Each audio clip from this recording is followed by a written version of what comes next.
It was 4 minutes past midnight when my son told me to grab my gun and hide in the ceiling. I thought he was having a nightmare. I thought maybe he was sleepwalking. But then he told me my son-in-law was 3 minutes away, that he was coming for my house, and that he believed I was already drugged into a coma. Less than 5 minutes later, the back door of my home exploded off its hinges. I am 68 years old. For 35 of those years, I taught American history and coached varsity football at a high school right here in Charlotte, North Carolina. I know the sounds of teenagers. I know the sounds of an empty locker room. And I know the sounds of my own house at night. I live in Plaza Midwood. It is a neighborhood that used to be quiet working-class streets and is now filled with million-dollar renovations, imported luxury cars, and tech executives. My house is a 1920s craftsman-style bungalow. My late wife Sarah and I bought it in 1982 for $40,000. We spent weekends scraping lead paint, laying oak floors, and fixing the plumbing. We paid it off entirely before she passed away from breast cancer 5 years ago. Because of the gentrification in Charlotte, the property taxes skyrocketed, but the house itself is now worth $860,000 free and clear. It is the only thing of real financial value I have left in this world. And it is the physical anchor of our family history. Every scratch on the doorframe is a memory of my children growing up. At 12:04 in the morning, my phone vibrated against the wooden nightstand. I am a light sleeper. When you get to be my age, the silence wakes you up just as often as the noise. I reached over expecting a spam call or a wrong number, but the screen glowed in the pitch-black room with my son's name. David. David is 38 years old. He is a commercial loan underwriter for a major bank downtown. He is a man made of spreadsheets, risk assessments, and rigid schedules. David does not call at midnight. If David calls after 9 o'clock at night, somebody is either in the back of an ambulance or dead. I answered the phone without turning on the bedside lamp. I pressed the receiver to my ear. I did not even get the chance to say hello. "Dad." David's voice was a harsh, clipped whisper, stripped of any normal greeting. "Do not turn on the lights. Do not speak loudly. Get your pistol, get to the attic, and pull the ladder up right now. Brent is on his way, and he thinks you are sedated." For a second, my brain refused to process the words. You wake up from a deep, heavy sleep, and your own flesh and blood tells you to arm yourself against your daughter's husband. It does not compute. I sat up the old mattress springs, groaning slightly under my weight. I asked David what he was talking about. I asked him if he had lost his mind. David cut me off. His voice was trembling, but it was not from panic. It was the tremble of a man looking at a live explosive. He told me he was working late, running an end-of-day audit on expedited commercial bridge loans. He said he saw my home address pop up on his monitor. He saw my name listed as the sole guarantor on a massive short-term high-yield debt instrument. The signature was authorized via a power of attorney that had been filed digitally 48 hours ago. I asked him how that was possible.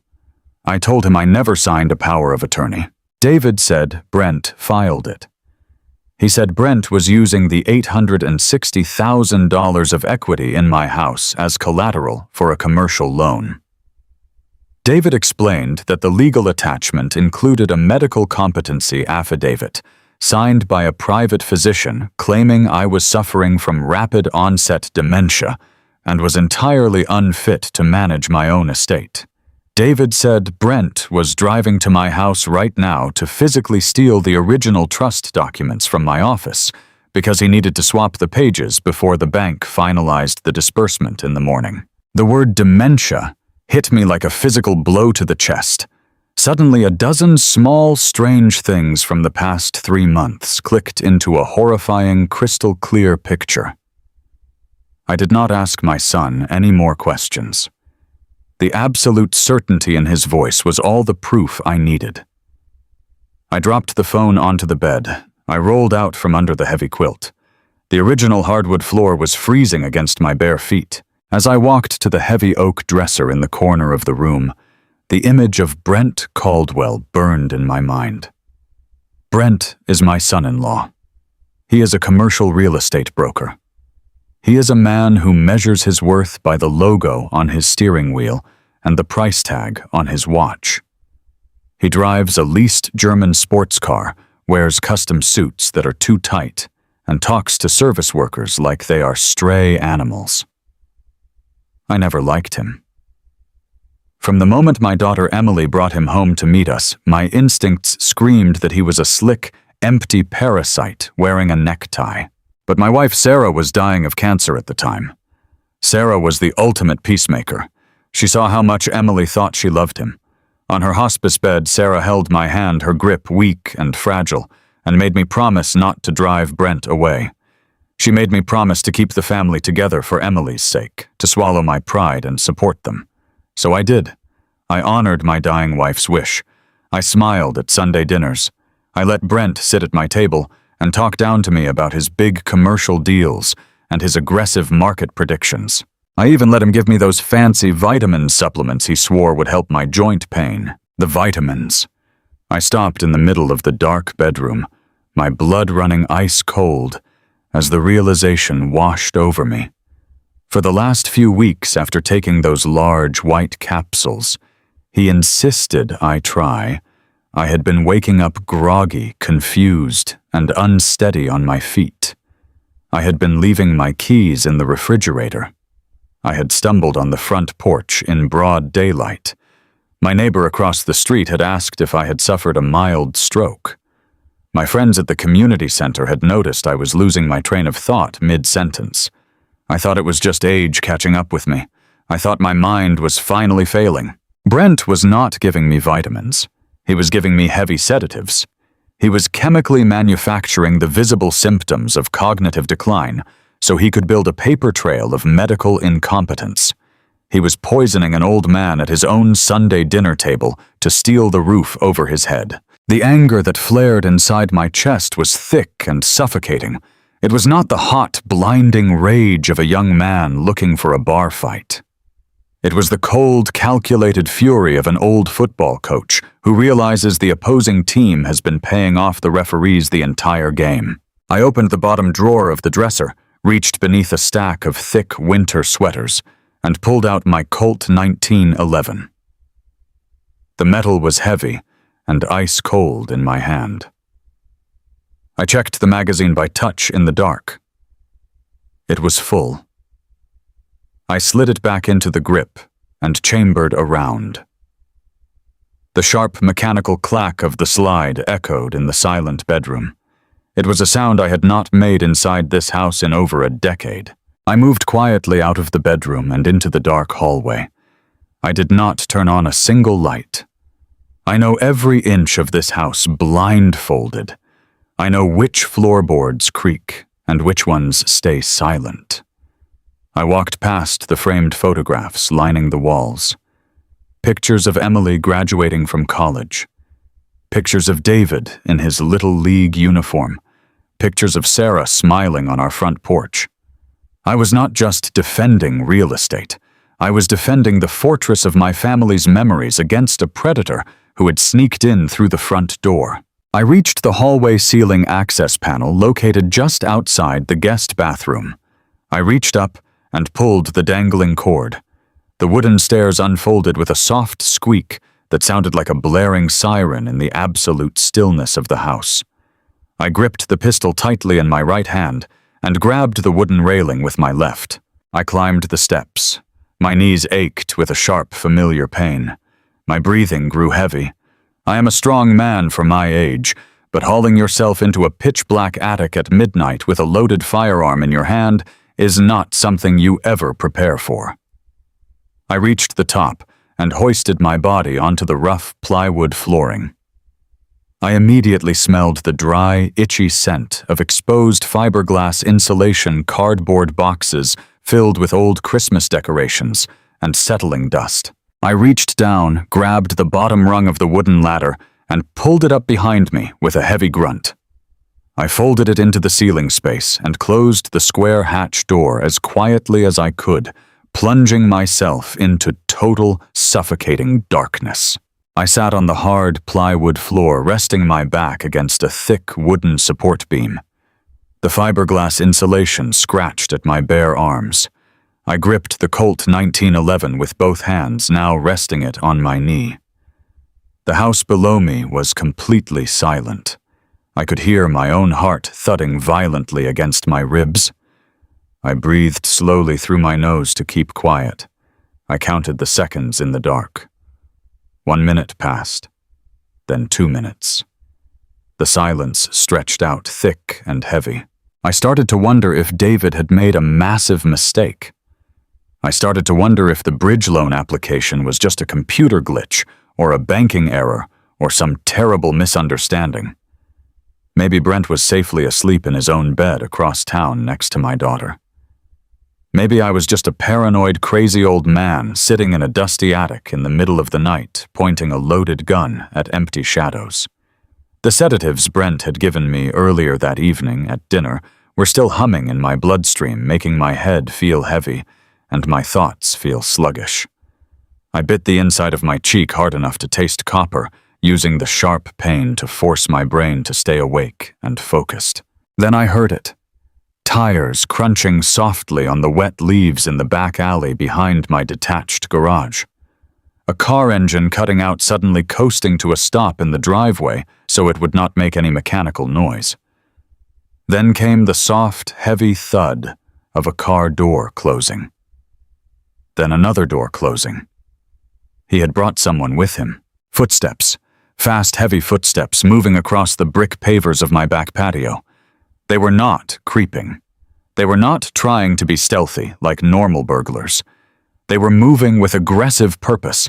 They were moving with the arrogant, entitled confidence of someone who believes they already own the property they are walking on. I held my breath. I shifted my weight slightly on the plywood, aiming the barrel of the pistol directly downward at the square outline of the attic hatch beneath me. There was a pause. A brief second of dead, terrifying silence where the entire world seemed to hold its breath. Then the heavy, solid oak back door downstairs shattered inward with a massive, violent crash. The sound of splintering wood and breaking deadbolt metal echoed up through the floorboards like a bomb detonating in the kitchen. Heavy booted feet trampled over the broken wood, stepping right onto my linoleum floor. Flashlight beams cut through the darkness below, illuminating the cracks in the ceiling hatch. My son-in-law had arrived. He had broken into my sanctuary, and the war for my family's survival had officially begun. The sound of my heavy oak back door splintering into pieces vibrated right through the plywood floor of the attic and straight into my bones.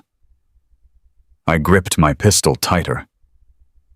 Below me, the kitchen was suddenly filled with the noise of heavy boots crunching over broken glass and shattered wood. I pressed my ear against the rough floorboards. I closed my eyes and let my memory map out the house beneath me. I could track their exact movements just by the sounds of their footsteps on the old hardwood floors. There were 2 of them. I could hear the distinct difference in their strides. One was walking with fast, aggressive, heavy steps. The other was trailing behind his footsteps, lighter, hesitant, almost nervous. If these men were common thieves looking for quick cash, they would have stopped in the living room. They would have grabbed the large television, the stereo receiver, or the silver candlesticks Sarah had bought in Charleston 30 years ago. But they did not stop in the living room. They did not even pause in the kitchen to look for a wallet or a set of car keys. They walked straight past the valuables with absolute purpose. They moved down the central hallway, their boots thudding loudly against the floor, and they turned left. They went directly into my home office. My home office was my sanctuary. It was a room lined with heavy wooden bookshelves that I had built myself. It held 4 decades of American history books, framed photographs of my old high school football teams, and a large mahogany desk where I had graded thousands of history papers. It was a room of order and quiet reflection. Now, it was being invaded. I heard the loud, violent crash of a wooden drawer being yanked out of my desk and thrown onto the floor. I heard the rustle of papers being scattered. I heard the sharp, angry voice of my son-in-law, Brent. "Find the metal lockbox," Brent commanded. His voice was not the smooth, polished tone he used at Sunday dinners. It was harsh, frantic, and dripping with sweat. The old man usually keeps his important papers in the bottom drawer, but I do not see it. "Tear the closet apart. Pull everything out." I heard the second man speak. His voice was thin and shaky. He sounded out of breath. "Brent, we are making too much noise. What if the neighbors call the police? What if he wakes up? You said he would be passed out in bed." "Do not worry about the neighbors," Brent snapped back. "And do not worry about Tom. I gave him enough of those pills at dinner to knock out a horse. The old fool could not wake up if the house was on fire. Just do what I am paying you for, Vogel. Find the trust documents. We do not have all night." Hearing Brent say those words out loud in the middle of my empty house was surreal. It was one thing for my son David to tell me the theory over the phone.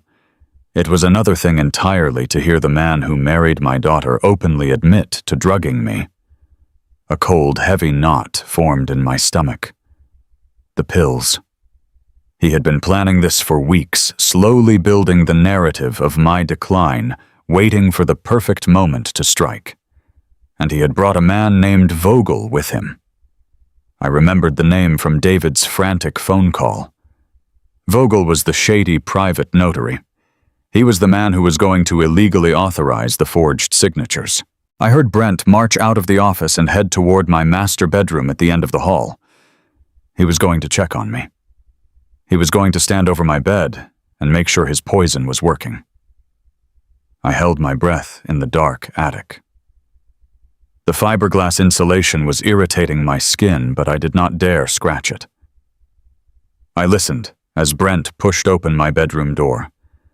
For 3 long seconds, there was absolute silence.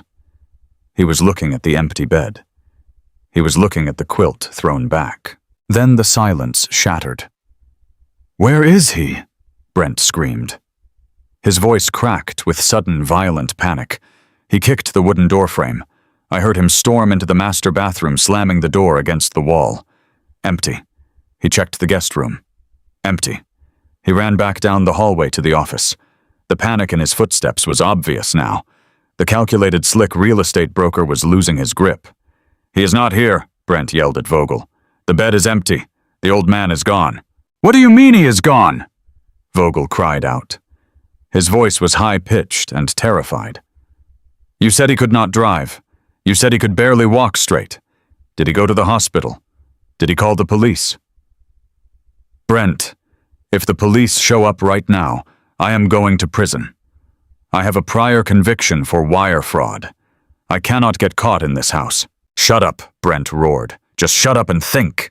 He probably got confused and wandered out into the neighborhood. He has been leaving the front door open lately. It does not matter where he is right now. We still have a job to do. I listened as Brent paced back and forth across my office floor. I could hear his heavy breathing. I could picture his face red and sweating, his expensive suit jacket tossed carelessly over my leather chair. He was trying to salvage a crumbling plan. "If the old man is not here, it is actually better for us," Brent said, his voice dropping to a lower, more dangerous register. "Just find the original trust documents. I already filed the medical competency affidavit with the county clerk this afternoon. As far as the law is concerned, Tom Barrett is officially incapable of managing his own affairs. We just need the original trust binder. We swap the trust pages tonight and the house goes into my limited liability company tomorrow morning before Emily even wakes up." There it was, the entire criminal conspiracy spoken plainly into the quiet air of my home. He was going to steal the house leverage, the $860,000 of equity, and he was doing it entirely behind my daughter's back, before Emily even wakes up. That sentence echoed in my mind. Emily did not know. My little girl, the woman who had trusted this man with her life, was asleep in her bed across town, completely unaware that her husband was currently standing in her childhood home, destroying her father's life to cover his own debts. The relief that Emily was not involved was overwhelming, but it was immediately replaced by a profound sense of urgency. If Brent was desperate enough to drug me and break down my door, what would he do to Emily when the walls finally closed in around him? I heard the sound of heavy books being swept off my shelves, hundreds of pounds of history books crashing to the floor. The sound broke my heart, but I kept my finger off the trigger. I had to remain disciplined. "I cannot find it," Vogel said, his voice shaking with panic. "I checked the filing cabinets. I checked the desk. I checked under the floor rug. It is not here, Brent. We need to leave." "It has to be here," Brent growled. "He never throws anything away. He is an old sentimental hoarder. Look somewhere else." I listened to them tear my office apart for another 5 minutes. They ripped open cardboard boxes. They dumped out trash cans. They were acting like wild animals trapped in a cage. But they were never going to find the documents in that room. I had learned a long time ago that you never keep your most valuable possessions where people expect to find them. Finally, the noise stopped. I heard Brent breathing heavily, completely exhausted by his own rage. "The garage," Brent said suddenly. "What about it?" Vogel asked. "He has a detached garage in the back," Brent said. "He spends half his day out there fixing old lawnmowers and building birdhouses. He has a locked metal cabinet next to the workbench. I saw him put some tax papers in there last year. The trust documents might be in the garage." Vogel hesitated. "We have to go outside. It is freezing rain out there. And what if a neighbor sees our flashlights through the garage windows? If we do not get that binder tonight, the bank will not approve the bridge loan tomorrow," Brent said. His voice was cold and absolute. "If the loan does not clear, I am ruined. And if I go down, Vogel, I am taking you with me. Grab your flashlight. We are going to the garage." I heard their footsteps leave the office. They walked back down the hallway, their boots crunching over the broken wood in the kitchen. I heard the squeak of the back porch screen door opening, followed by the heavy thud of it swinging shut behind them. The house was completely silent again. I knew exactly how much time I had. The detached garage was 30 yards behind the house. The lock on the metal cabinet Brent had mentioned was a heavy-duty steel padlock. It would take them at least 4 or 5 minutes to pry it open with a crowbar, realize the cabinet was full of nothing but old engine manuals and oil filters, and walk back to the house. I had maybe 5 minutes to get out of the attic, retrieve the real documents, and vanish into the night.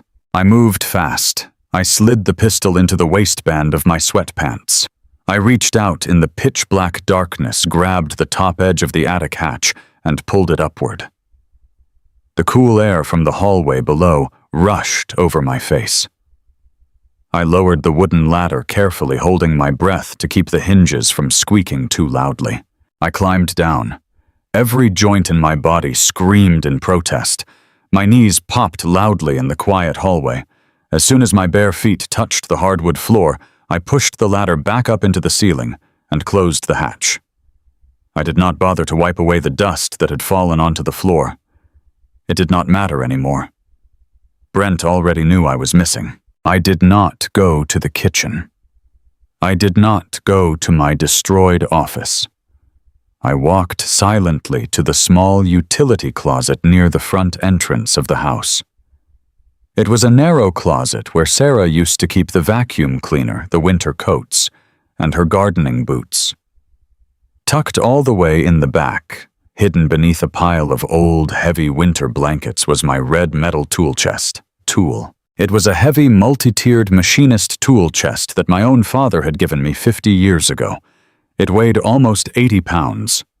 Brent would never think to look in a dirty tool chest buried under blankets for legal documents. I pulled the heavy blankets aside. I dropped to my knees on the floor. I opened the top lid of the chest. It was filled with greasy wrenches, socket sets, and loose screws. I reached into the main compartment, wedged my fingers against the inner left panel, and pressed firmly on a hidden spring latch. There was a soft click. The false metal bottom of the compartment popped up slightly. I lifted the metal plate. Sitting perfectly safe in the hidden compartment was a thick, waterproof green folder. Inside that folder was the original deed to the house, the complete trust documents, and the specific legal amendments Sarah and I had drafted years ago to ensure the property would always be protected. It was the only piece of paper standing between Brent and his multi-million-dollar fraud. I grabbed the thick folder and tucked it tightly under my left arm. I stood up. My heart was racing so fast I could feel it beating in my throat. I listened carefully for any sound coming from the backyard. Nothing but the steady rhythm of freezing rain hitting the roof. I walked to the front door. The deadbolt was still locked from the inside.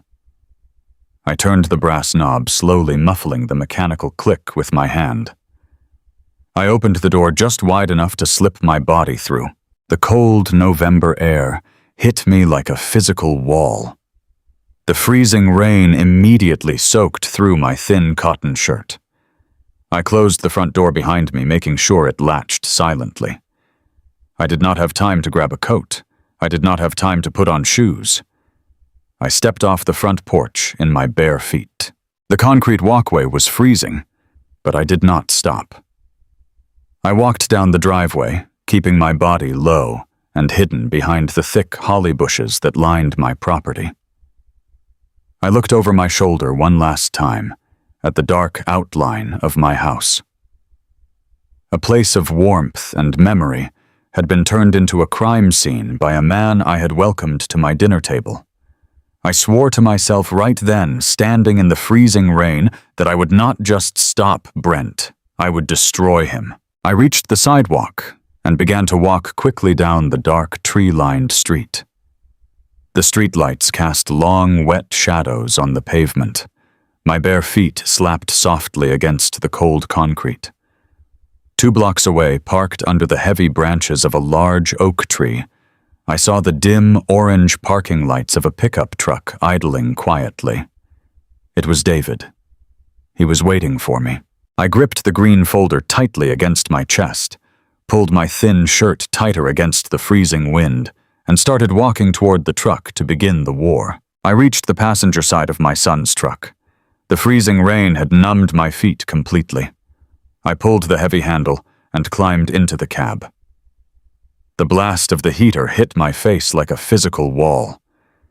David had the engine running and the heat on full blast.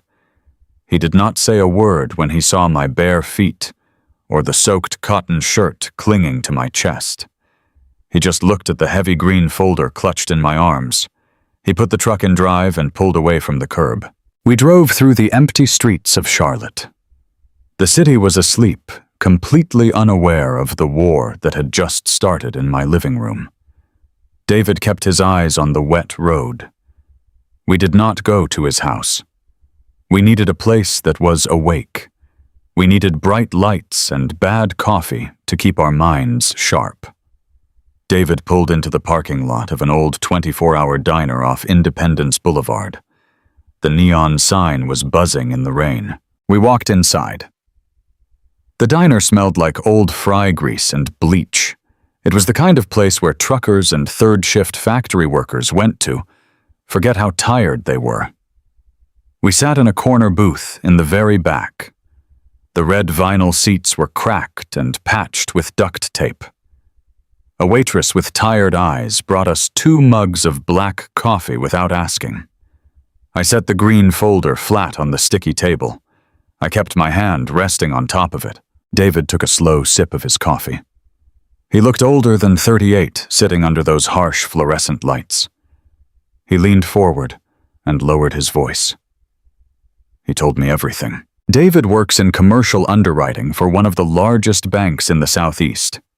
His job is to look at massive amounts of debt and determine if the borrower is lying. He told me that at 11 o'clock that night, he was running a final clearance check on a batch of expedited commercial bridge loans. A bridge loan is short-term financing used to cover massive immediate expenses until long-term funding can be secured. They are usually reserved for large corporations or real estate developers who are bleeding cash and need a lifeline by morning. David said a file popped up on his screen that made his blood run cold. It was an application for a $750,000 commercial loan. The applicant was Brent Caldwell. The corporate entity attached was a newly formed limited liability company that Brent had registered just 2 weeks ago. But the part that made David stop breathing was the collateral. To secure a loan that massive and that fast, you need hard liquid assets. You need real estate owned free and clear. Brent had listed my house in Plaza Midwood as the sole collateral. My $860,000 home, the house I had rebuilt with my own hands, the house my wife had died in, was sitting on a computer screen as a poker chip for my son-in-law.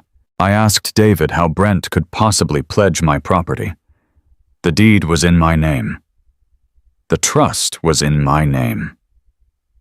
Brent had absolutely no legal right to touch a single blade of grass on my lawn. David looked at me with a grim, hollow expression. He said Brent did not need the deed.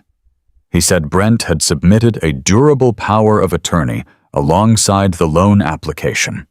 The document granted Brent complete and unchecked financial and legal control over my estate.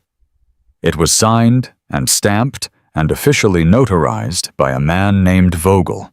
According to the paperwork, I had willingly handed over the keys to my entire life. But that was not even the worst part. David explained that the bank required a reason for such a sudden and massive transfer of authority.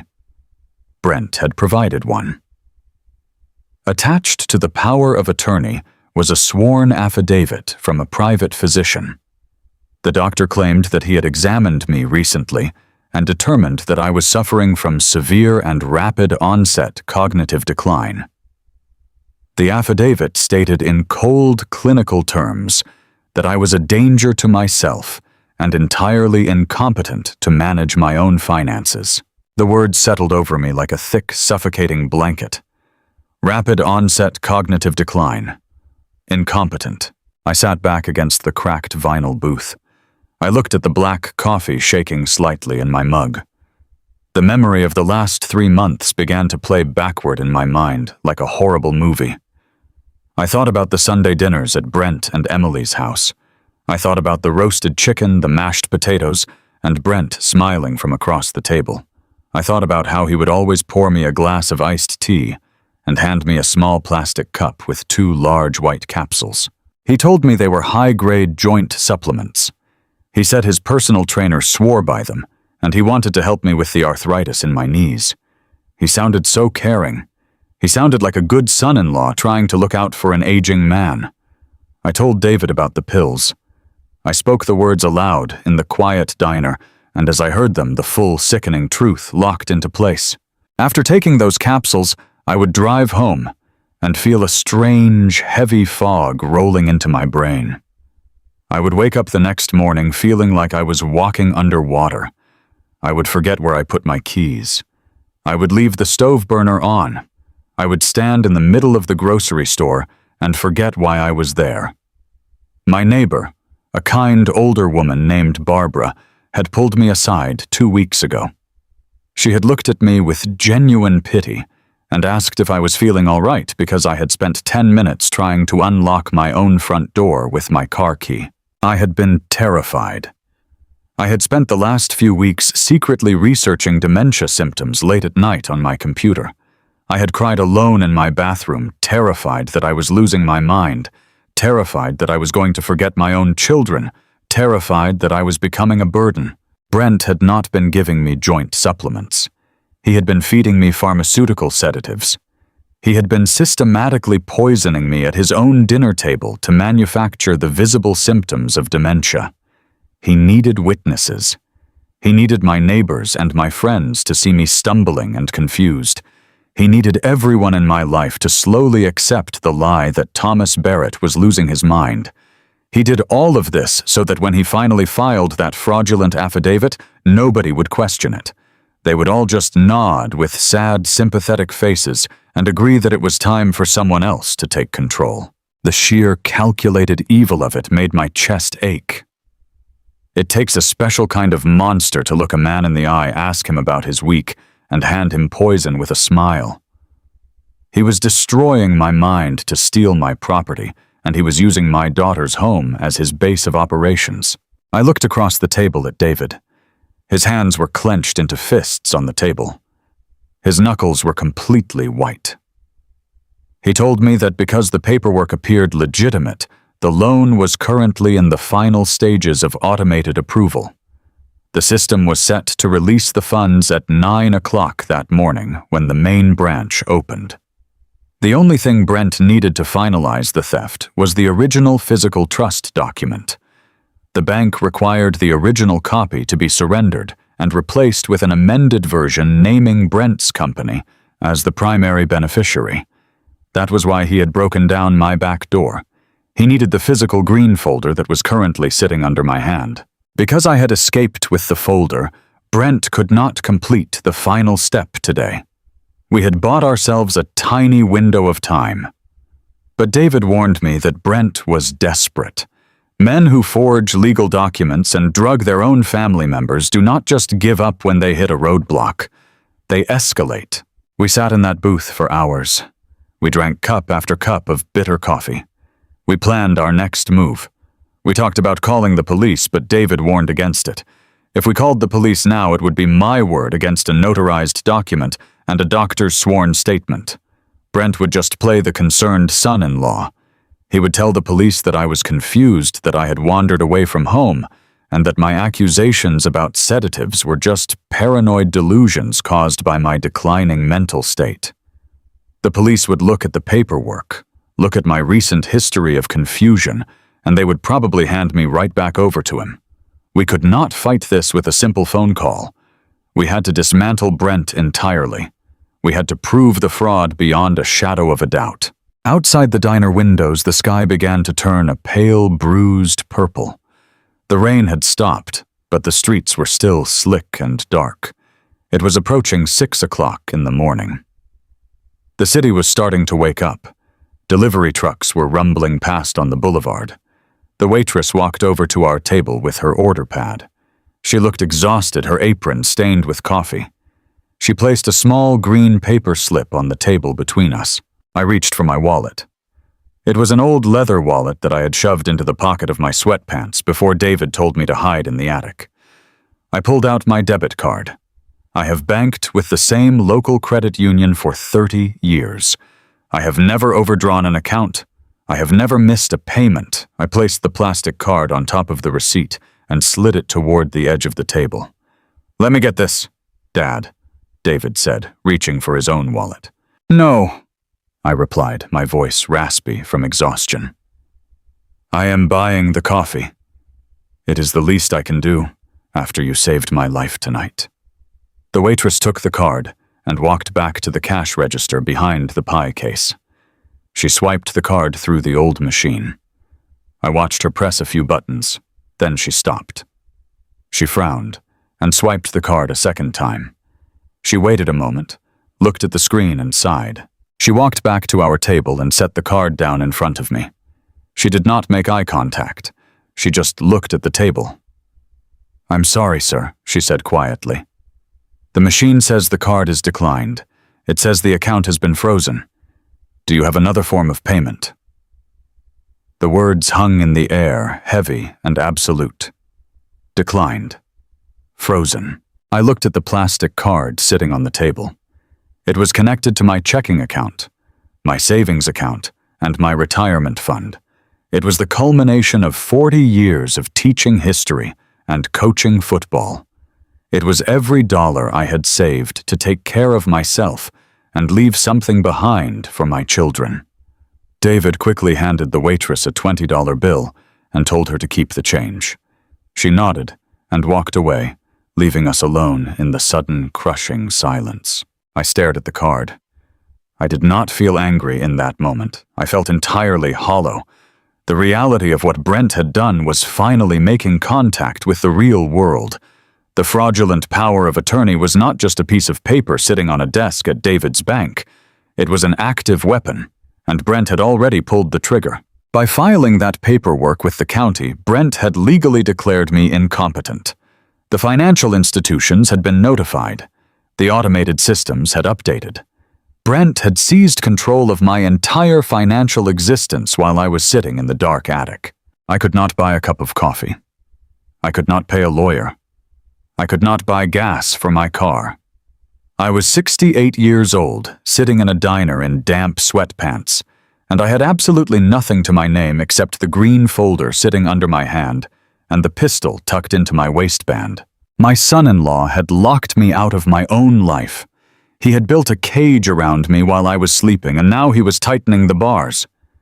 If I wanted my life back, if I wanted to protect my daughter from the monster she had married, I was going to have to tear down his world brick by brick.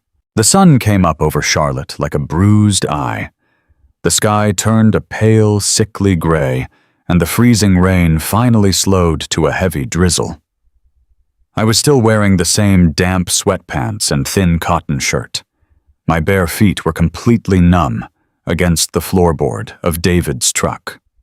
We were parked outside a low brick building on East Boulevard. The sign on the door was small and made of faded brass. It read, "Harrison and Associates." Arthur Harrison is not the kind of lawyer you hire to close a simple real estate deal. He is the kind of lawyer you hire when the house is on fire and you need someone to drag the arsonist into the street. He is 72 years old. He does not wear designer suits. He does not play golf with judges. He wears heavy tweed jackets and has a face like a bulldog that has lost a few fights but won the war. Sarah and I hired him 30 years ago to set up our family trust. I trusted him with my life then, and I was betting my life on him now. We waited in the truck until 7:15. That is when Harrison's old Lincoln town car pulled into the lot. David and I got out of the truck. The cold morning air hit me hard, but the adrenaline from the diner was still keeping me upright. Harrison saw me walking across the wet asphalt in my bare feet, and he did not even blink. He just unlocked the heavy glass door to his office, pushed it open, and told us to get inside before I caught pneumonia. His office smelled like old paper-stale coffee and lemon polish. There were no sleek glass tables or modern art prints, just floor-to-ceiling bookshelves crammed with legal texts and a massive mahogany desk buried under case files. Harrison pointed to a leather chair. I sat down. David stood by the door like a guard. I placed the green folder on the mahogany desk. I told Harrison everything. I told him about the midnight phone call. I told him about the heavy boots shattering my back door. I told him about the pills Brent had been slipping me at Sunday dinner. I told him how my debit card had been declined at the diner just an hour ago. Harrison did not interrupt me. He did not take notes. He just listened with his heavy eyelids half closed, his jaw set in a hard, rigid line. When I finished, he reached out and placed his large, weathered hand flat on top of the green folder. He told me I did exactly the right thing by taking the original documents and running. He said if Brent had found this folder, I would currently be a ward of the state, and my house would belong to a shell company. Then he stood up, walked over to his computer, and put on a pair of thick reading glasses. He told David to lock the front door of the office and flip the sign to closed. We were going to war, and Harrison needed a clear battlefield. For 20 minutes, the only sound in the room was the heavy clicking of Harrison's keyboard. He was logged directly into the Mecklenburg County Clerk of Court database. He was tracing the digital footprint Brent had left overnight. I sat in the leather chair, watching the screen reflect in Harrison's glasses. Every time he clicked his mouse, I felt a knot pull tighter in my chest. Finally, Harrison pushed his chair back. He took off his glasses and rubbed the bridge of his nose. He looked at me with an expression of cold, professional disgust. He told me Brent had executed a flawless ambush. He explained that North Carolina law has a specific provision for temporary emergency guardianship. It is designed to protect elderly people who suddenly lose their mental faculties and are in immediate danger of financial ruin or physical harm. If a family member can present a sworn medical affidavit declaring the individual completely incompetent, a judge can grant emergency temporary powers within hours to freeze assets and secure property. It is supposed to be a shield to protect vulnerable seniors from scammers. Brent had weaponized that shield to become the scammer himself. Harrison turned the monitor toward me. He pointed to a scanned document on the screen. It was the affidavit David had seen at the bank. It was signed by a doctor named Richard Sterling. I stared at the name. Richard Sterling. The name sounded familiar, but my exhausted brain could not place it. Then David stepped forward and looked at the screen. David cursed under his breath. He told us that Richard Sterling was not a neurologist or a geriatric specialist. He was a cosmetic dermatologist who owned a high-end clinic in South Park. More importantly, David remembered that Richard Sterling was Brent's regular partner in the annual country club golf tournament. They drank together. They vacationed together. Brent had not taken me to a legitimate doctor. He had not subjected me to memory tests or brain scans. He had simply gone to his corrupt golfing buddy, handed him a stack of fabricated notes about my behavior, and had him sign a legally binding document declaring my brain dead. Dr. Sterling had put his medical license on the line to rubber stamp a multi-million-dollar fraud. Harrison explained the mechanics of the trap. With that fraudulent affidavit, Brent had gone to the magistrate yesterday afternoon. He had presented himself as the weeping, concerned son-in-law, trying to save his poor, demented father-in-law from wandering into traffic. The magistrate had granted the temporary emergency order. That order gave Brent the power to freeze my bank accounts instantly. That is why my debit card was declined at the diner. Brent had shut off my oxygen, but the house was the real prize. Harrison pointed to the loan application data David had managed to forward to him. He looked at the numbers and shook his head. He said Brent was moving with reckless, terrifying speed, the kind of speed that only comes from absolute desperation. A normal real estate transfer takes weeks. You need appraisals, title searches, and waiting periods. But Brent was not selling the house. He was using it as collateral for a massive, unregulated commercial bridge loan. Harrison said that bridge lenders do not care about appraisals. They care about paper. If Brent could provide the original trust document, showing he had the authority to pledge the asset, the lender would wire $750,000 into Brent's account by 9 o'clock this morning. I asked Harrison why Brent needed that much money so fast. He already drove a Porsche. He lived in a massive house. He wore tailored suits. Harrison looked at me and said that wealthy men do not steal from their fathers-in-law unless they are trying to stay out of a cage. He said Brent was hiding a massive deficit. He was hemorrhaging money somewhere. Maybe it was bad market trades. Maybe it was illegal gambling. Maybe he had stolen from the wrong people. Whatever it was, the deadline was today.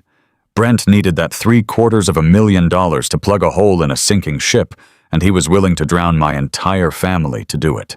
The anger I had felt in the attic came rushing back 10 times stronger.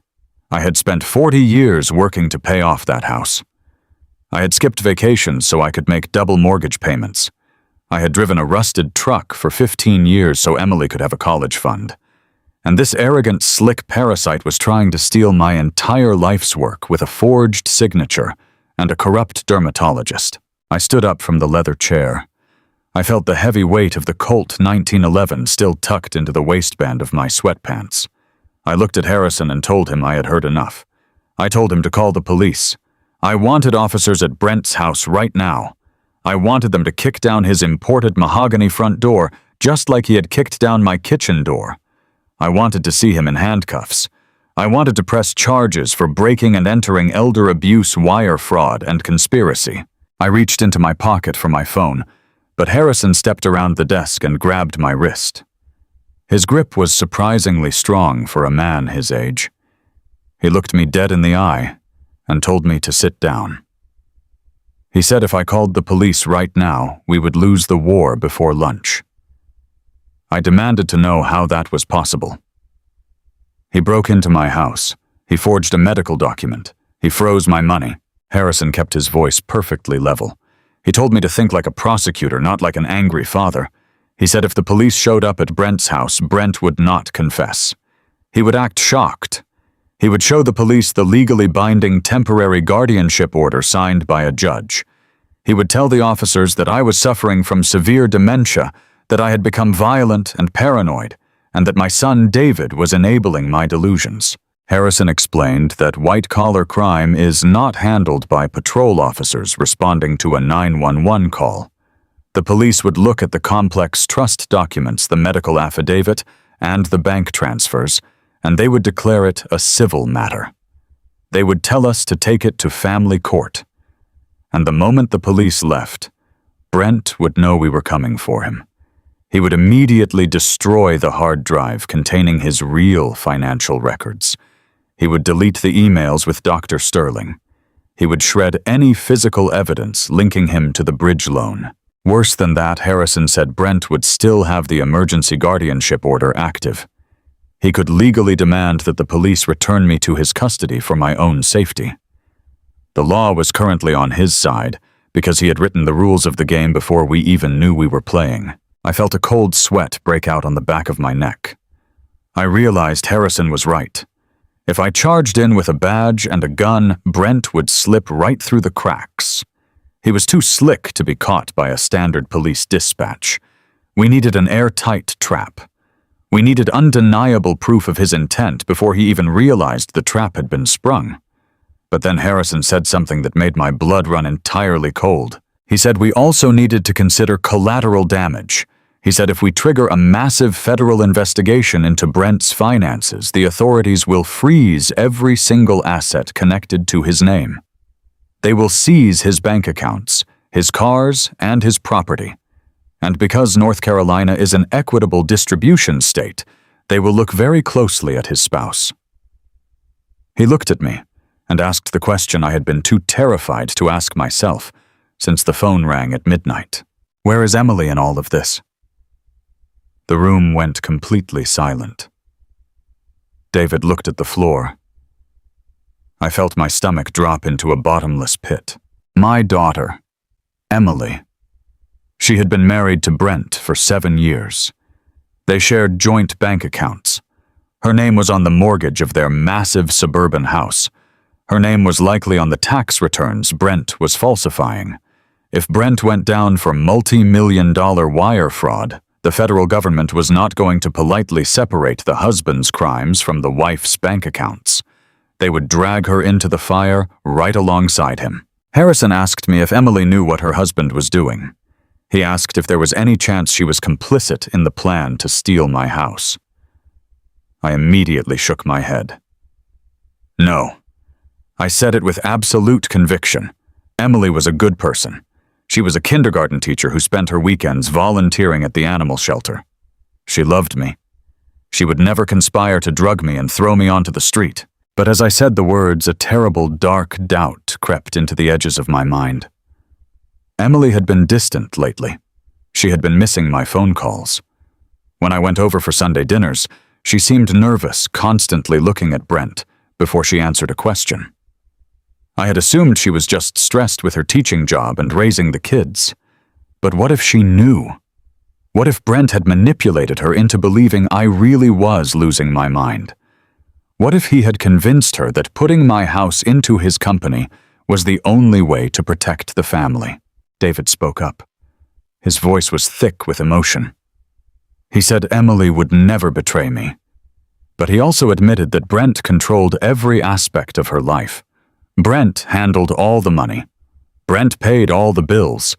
Emily probably had no idea how much debt they were actually in. Harrison sat back against the edge of his desk. He said that was the most dangerous part of this entire situation. If Emily did not know she was sitting on top of a financial landmine that was about to detonate, and if she did know we were about to go to war against my own daughter, he told me we could not make another move until we knew exactly where Emily stood. We needed to know if she was a victim who needed to be rescued or an accomplice who needed to be bypassed. I looked at the clock on Harrison's wall. It was almost 8 in the morning.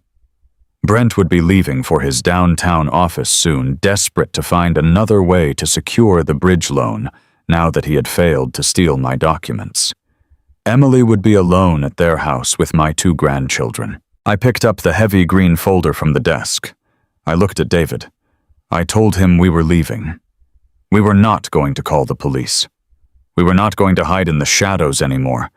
We were going to drive straight into the lion's den. I was going to look my daughter in the eyes and find out exactly what kind of monster had taken over her life. And if Brent had laid a single hand on her, the law was not going to be his biggest problem. I thanked Harrison. He told us to keep our phones on and to not do anything that would get us arrested. He promised to start quietly drafting the counter-injunctions we would need to rip the guardianship away from Brent. David and I walked out of the law office and back into the freezing morning rain. The battle lines were drawn. The legal stranglehold was tight around my neck. But my son-in-law had forgotten one crucial detail when he planned his perfect crime. He had forgotten that a father with nothing left to lose is the most dangerous man on earth. We got into the truck and drove toward my daughter's house, preparing to tear the truth out of the dark. We drove out of the city limits and headed south toward the wealthy suburbs of Charlotte. The heavy, freezing rain had stopped, leaving behind a thick gray mist that hung over the pine trees. David kept both hands firmly on the steering wheel of the truck. He drove in complete silence. The heater was still blasting, finally thawing the numbness in my bare feet, but my chest felt completely frozen. We were heading into the wealthiest neighborhood in the county. It was a place filled with massive brick colonials, perfectly manicured lawns, and private security patrols. It was the kind of neighborhood where people moved to show the world they had won the game. But as we passed the stone entrance gates of my daughter's subdivision, all I could see was a battlefield. I spent the entire 20-minute drive preparing myself for the worst conversation of my life. I had to face the very real possibility that my little girl, the child I had taught to ride a bicycle, the child I had walked down the aisle, had chosen a luxury lifestyle over her own father's life. I played the scenario over and over in my head. I pictured Emily opening her heavy mahogany front door, wearing expensive clothes, looking at me with cold eyes, and telling me that it was just business. I pictured her telling me that I was getting old, that I did not need the house anyway, and that Brent knew how to handle the money better. I built a wall of pure anger around my heart. I told myself that if she was part of this fraud, I would cut her out of my life completely. I would let Harrison unleash the full force of the law on both of them, and I would not look back. David pulled the truck into the wide, circular driveway of Brent and Emily's home. The house was enormous. It had massive white pillars, towering windows, and a perfect slate roof. Brent's leased sports car was gone, which meant he had already left for his downtown office to desperately secure his bridge loan. Emily's practical family SUV was parked near the 3-car garage. I opened the truck door and stepped out onto the wet driveway. I was still wearing my damp sweatpants and thin cotton shirt. I did not care how I looked. I walked up the long brick path to the front porch. David walked right beside me, his jaw set hard. I reached the heavy front door and did not bother looking for the doorbell. I raised my fist and knocked hard on the thick wood. Achin. The sound echoed through the quiet suburban morning. We waited. The silence stretched out. I knocked again, louder this time. I felt the anger rising in my throat. I was ready to kick the door open just like Brent had done to my house. Then I heard the deadbolt click. The heavy door slowly pulled inward. I braced myself for a fight. I had the words loaded in my mouth, ready to demand answers, ready to accuse her. But the moment I saw my daughter standing in the doorway, every single word died in my throat. The anger that had been keeping me upright completely evaporated, replaced instantly by a wave of shock and profound, sickening guilt.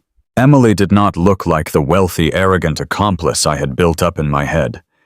She looked like a ghost.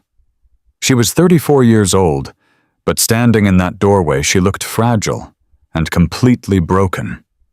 She was wearing a loose gray sweatshirt and faded jeans. Her hair was pulled back in a messy knot. Her face was pale. Her eyes were red and swollen from crying, and she was shaking. But it was not just the tears that stopped me. It was her right wrist. She was gripping the edge of the door, and peeking out from the sleeve of her sweatshirt were dark, ugly purple bruises shaped perfectly like the fingertips of a large hand. "Dad," she whispered. Her voice was cracked and hoarse. "David, what are you doing here?" I looked at the bruises on her wrist. I looked at the sheer terror in her eyes. The wall I had built around my heart shattered into a million pieces. She was not a conspirator. She was a hostage. I stepped forward and gently pushed the door open. I did not ask for permission. I walked into the grand foyer of the house, and David followed behind me, closing and locking the door. The interior of the house was a stark contrast to the perfect exterior. It was supposed to be a home, but it felt cold, empty, and chaotic. Sitting at the bottom of the grand, sweeping staircase were 2 large suitcases and 3 cardboard boxes. They were packed haphazardly, clothes spilling over the edges, children's toys shoved roughly into the corners. I looked at Emily. I asked her where the kids were. She wrapped her arms around herself, hiding her bruised wrist. She told me she had dropped them off at elementary school an hour ago. She said she had to pack quickly. She said she had to be gone before Brent came back. I walked over to her. I did not yell.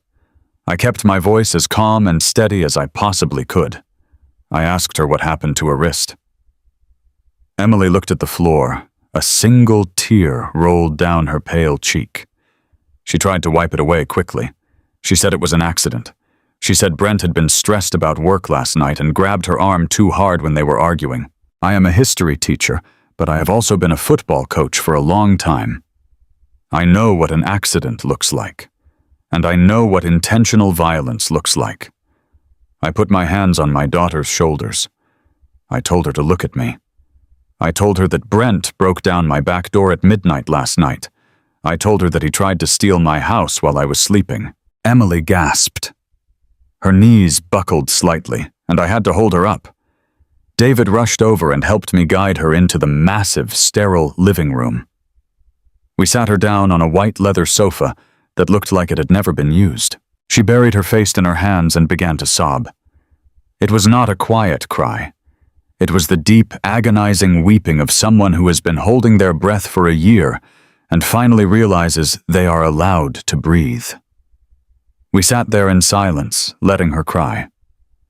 I rubbed her back just like I did when she was a little girl who had scraped her knee. But this was not a scraped knee. This was a shattered life. When she finally caught her breath, the whole ugly truth came spilling out. The illusion of the perfect suburban marriage was ripped away, exposing the gilded cage Brent had built around her. Emily told us that the emotional and financial abuse had started slowly, almost invisibly, over a year ago. It started with Brent complaining about how she spent money. He convinced her that because he worked in finance, it made more sense for him to manage all the household accounts. He told her she did not need to worry about the stress of bills. It sounded like he was taking care of her, but it was a trap. Within 3 months, she realized her name had been quietly removed from all their primary checking and savings accounts. When she asked him about it, he told her it was for tax purposes related to his business. Then he took away her debit cards and gave her a single credit card with a strict weekly limit. He demanded receipts for everything she bought. He interrogated her if she spent $20 at a coffee shop. While he was choking off her access to their money, he was secretly opening massive lines of credit in her name. Emily told us she only found out by accident when a collection agency called her cell phone 2 months ago. Brent had maxed out 4 different credit cards using her social security number, racking up over $80,000 in high-interest debt. When she confronted him about it, he exploded. That was the first time he hit her. I listened to my daughter describe the monster I had allowed into my family. I felt physically sick. I remembered my dying wife, Sarah, asking me to keep the peace. I had kept the peace so well that I had left my daughter completely unprotected. I had smiled at the man who was terrorizing her. Emily said she had been trying to leave for 6 months. But every time she packed a bag, Brent would remind her of the reality of her situation. He told her that she had no money, no job, and $80,000 of debt in her name. He told her that he had the best lawyers in the state on retainer. He threatened that if she ever tried to walk out the door, he would drag her through court, prove she was financially unstable, and take full custody of the children. He looked her in the eyes and promised she would never see her kids again. She was trapped. She lived in a multi-million-dollar house, but could not afford a tank of gas to drive away. She was a prisoner, serving a sentence behind a white picket fence. I asked her why she did not come to me. I asked her why she did not tell me what was happening. Emily looked at me with an expression of pure heartbreak. She said Brent had convinced her that I was dying. She told me Brent had shown her medical articles about rapid-onset dementia. He pointed out how forgetful I had been getting at Sunday dinners. He told Emily that the stress of her failed marriage would give me a final fatal heart attack. He used my chemically induced confusion against her, weaponizing my health to keep her silent. She was enduring the abuse because she thought she was protecting me. I stood up from the sofa. The anger I felt now was different. It was no longer just about a forged signature or a stolen house. It was about survival. Brent had not just attacked my bank account. He had tortured my child. He had used her love for me as a chain to keep her locked in a cage. I told Emily everything. I told her about the sedatives hidden in the vitamin capsules. I told her about the forged medical affidavit. I told her about the bridge loan and how Brent was trying to leverage my house to cover his own massive debts. As she listened, the fear in Emily's eyes slowly hardened into something else. It was a cold, sharp realization. The husband she had feared was not an all-powerful mastermind. He was a desperate drowning rat trying to drag everyone down with him. She wiped her face with the back of her sleeve. She stood up, walked past the packed suitcases in the foyer, and went down the hall toward Brent's private home office. David and I followed her. Brent's office was a disaster. The heavy mahogany desk was covered in scattered papers. Drawers were pulled out and thrown on the floor. It looked exactly like my own office had looked just a few hours earlier. Emily explained that Brent had come home in a blind panic at 3 a.m.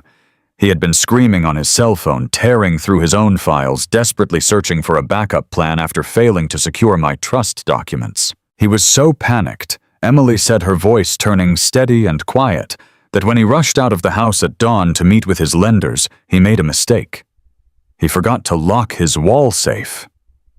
She walked over to a large oil painting hanging behind the desk and pulled it aside. Behind the painting was a heavy steel wall safe. The heavy metal door was cracked open about an inch. Emily reached into the dark safe. She did not pull out stacks of cash or expensive jewelry. She pulled out a small, heavy black external hard drive. It was roughly the size of a deck of cards wrapped in thick rubber casing. She turned around and held the black drive out to me. Her hands were no longer shaking. "Brent does not just owe money to a bank, Dad," Emily said, her voice dropping to a harsh whisper. "He is terrified of these files. He checks this drive every single night. I have heard him crying in here when he thinks I am asleep. I do not know exactly what is on it, but I know he has been moving money from his clients' escrow accounts. Millions of dollars. He owes people money. Bad people. People who do not take houses as collateral. I reached out and took the heavy black drive from her hand.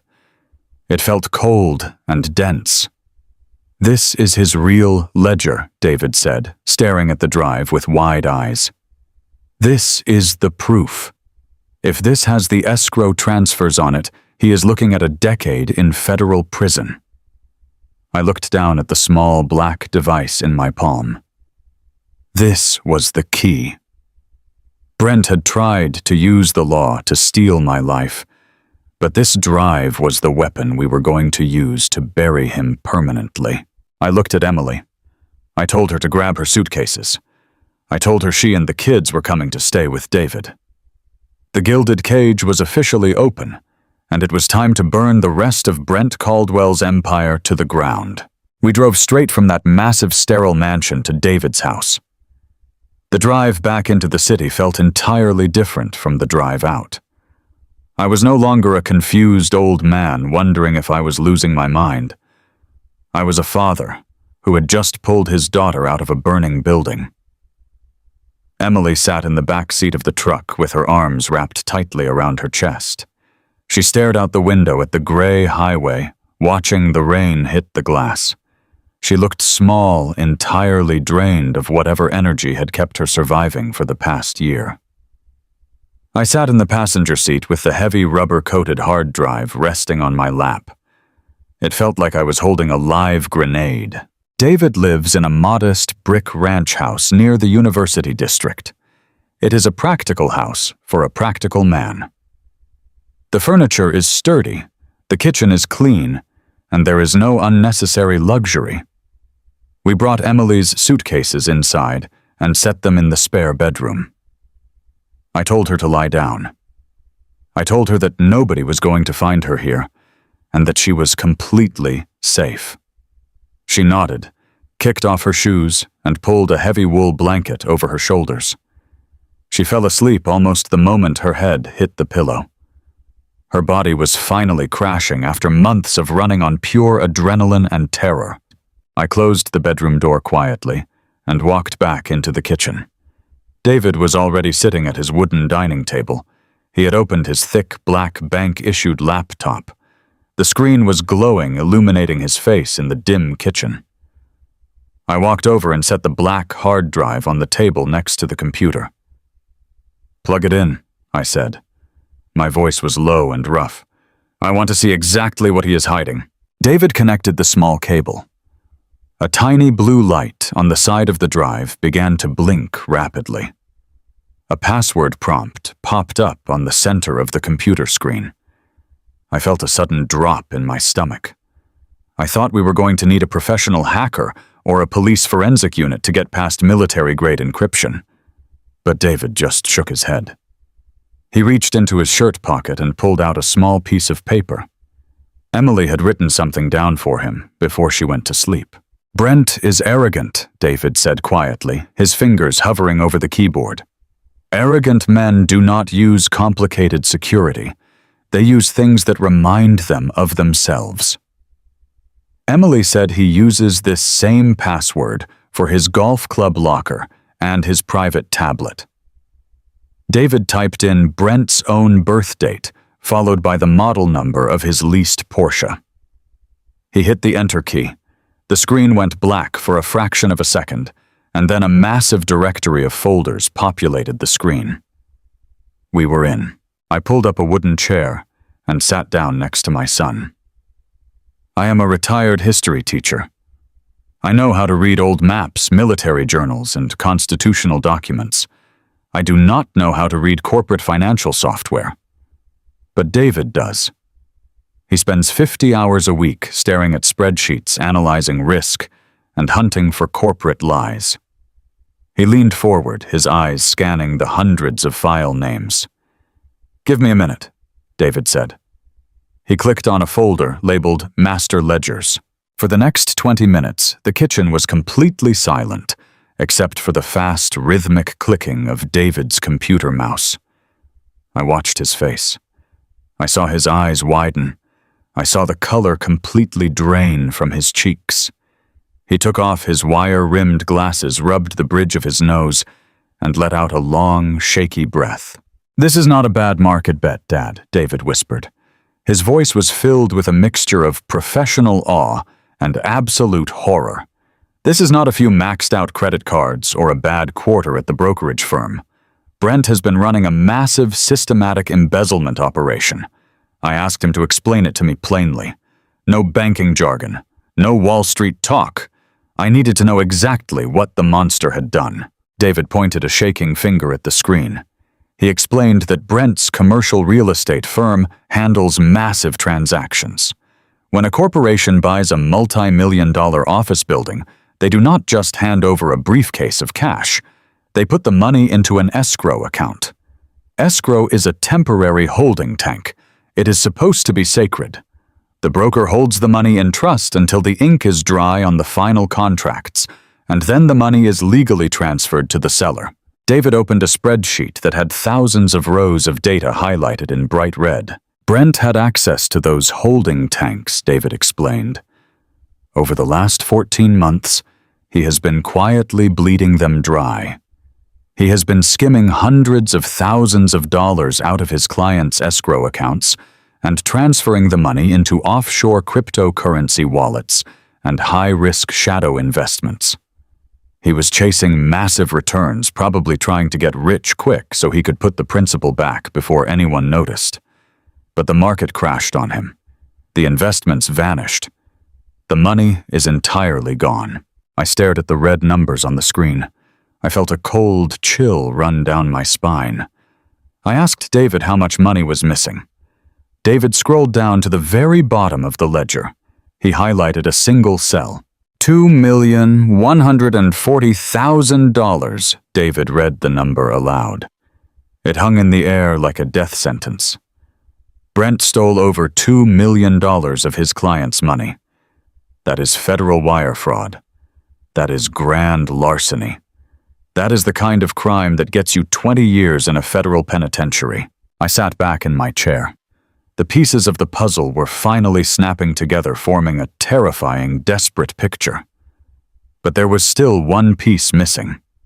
I asked David why Brent was breaking down my door last night. Why was he trying to steal my house now?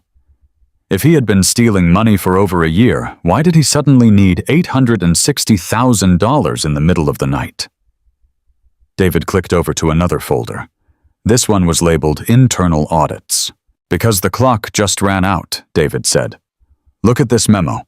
Brent's firm was acquired by a larger national brokerage last month. The new parent company has ordered a comprehensive third-party forensic audit of all regional escrow accounts. The audit is scheduled for this Friday. Today is Thursday. Tomorrow morning, a team of federal accountants is going to open Brent's books, and they are going to find a $2 million crater." David turned to me, his eyes dark and serious. "Brent is a dead man walking. He is trapped in a burning room, and the smoke is already coming under the door. He knows that by tomorrow afternoon, the FBI will be walking into his office with handcuffs. He is completely desperate." I looked at the glowing screen. "The bridge loan." I said the words slowly, the realization hitting me like a physical blow. "The commercial loan application you saw last night." "Exactly," David said, nodding his head. "Brent cannot go to a normal bank and ask for $2 million. He has no real assets, his credit is ruined, and he cannot explain why he needs the money. So he went to a shadow lender, a private equity shark who does not ask questions as long as the collateral is ironclad. The shark agreed to lend Brent the $2 million to quietly replace the stolen escrow funds before the auditors arrive on Friday.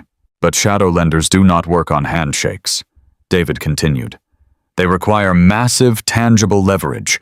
Brent needed to provide a massive down payment to secure the shadow loan. He needed clean, unencumbered real estate. My house. Yes, your house? Your home is worth $860,000, and it is paid off completely. Brent forged the medical affidavit, drugged you to make you look incompetent, and filed the fraudulent power of attorney so he could pledge your house to the shadow lender. He was going to trade your entire life's work to buy himself out of a federal prison sentence. The sheer audacity of it was staggering. He was not just stealing my money, he was throwing me into the fire to shield himself. If he had succeeded last night, if I had not hidden in that attic, my house would currently belong to a criminal lending syndicate. And Brent would be sitting in his office tomorrow, smiling at the auditors, completely safe. My hands curled into tight fists, resting on the wooden table. I felt a profound, violent urge to pick up the black, hard drive straight to the federal courthouse downtown and drop it on the desk of the nearest FBI agent. I wanted to watch them kick down the doors of his downtown office. I wanted to see him dragged out into the street in chains. I wanted the world to know exactly what kind of monster he was. I reached for the drive. I told David we were going to the authorities right now. We had the weapon. We had the proof. We were going to end him. But David grabbed my wrist. His grip was tight and frantic. "Stop!" David said, his voice rising in panic. "Dad, you have to look at the bigger picture. If we hand this drive to the federal authorities today, Brent goes to prison. Yes, but think about what happens to Emily." I stopped. I looked at the closed door of the spare bedroom where my daughter was sleeping. David let go of my wrist and pointed at the screen. Brent and Emily have been married for 7 years. They filed joint tax returns. Her name is on the deed to that massive suburban house. Her name is on the checking accounts where Brent has been funneling his money. Brent even opened $80,000 of credit card debt using her Social Security number. I felt my heart begin to hammer against my ribs. I asked David what that meant. "It means the blast radius is going to be massive," David explained, his voice thick with dread. "When the federal government investigates a $2 million embezzlement, they do not just arrest the husband. They freeze every single asset attached to his name. They will seize the suburban house. They will freeze Emily's bank accounts. They will impound her car. The creditors who Brent owes money to will come after her to collect on the credit cards." David looked me dead in the eye. "The federal prosecutors will not care that Emily is a victim of domestic abuse. They will look at the paperwork, they will see her signature on the joint tax returns, and they will treat her as an unindicted co-conspirator. They will drag her through federal court for the next 5 years. She will be completely bankrupted. She will have no money to hire a defense attorney. Brent will go to prison, but he will take Emily's entire life down with him." The silence in the kitchen was heavy and suffocating. The glowing red numbers on the laptop screen seemed to mock me. I had thought the hard drive was our salvation. I thought it was the sword we were going to use to cut Brent down. But it was not a sword. It was a bomb. And my daughter was strapped directly to it. I stood up from the table. I walked over to the kitchen window and looked out at the street. The rain was still falling, washing the dead leaves into the gutters. I thought about Sarah. I thought about how hard we had worked to give Emily a good life. I thought about the bruises on Emily's wrist. If we exposed Brent right now, we would destroy him, but we would also destroy her. We could not just blow the whistle. We had to be smarter. We had to be more calculated than he was. I turned back to David. He was watching me, waiting for instructions. I told him we were not going to the police. Not yet. I told him that if we just let the bomb explode, Emily would get caught in the fire. We needed to surgically separate her from Brent before the audit happened on Friday. We needed to sever every financial and legal tie binding her to that monster. David asked me how we were supposed to do that in less than 24 hours. Brent still had the fraudulent power of attorney. Brent still had legal control over my assets. Brent was still desperate and hunting for a way to save himself. I looked at the heavy black hard drive sitting on the table. Brent was arrogant. He believed I was a broken, confused old man. He believed Emily was a weak, terrified hostage. He believed he was the smartest person in the room. That arrogance was his fatal flaw.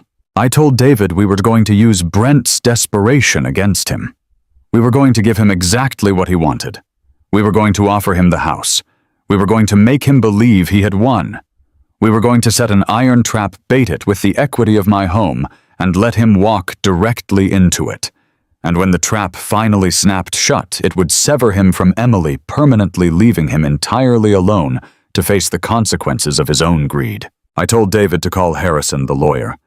It was time to invite the Viper back into my living room. I sat at my son's kitchen table and stared at the black hard drive. We had the evidence to send my son-in-law to federal prison, but we could not use it yet. If we handed that drive over to the authorities right now, the blast radius would completely destroy my daughter. We needed a scalpel, not a sledgehammer. We needed to isolate Brent Caldwell from his own family before we cut him down. I told David to call Harrison. It was time to invite the Viper back into my living room. David dialed the number on his cell phone and put it on speaker, setting the device flat on the wooden table. Harrison answered on the second ring.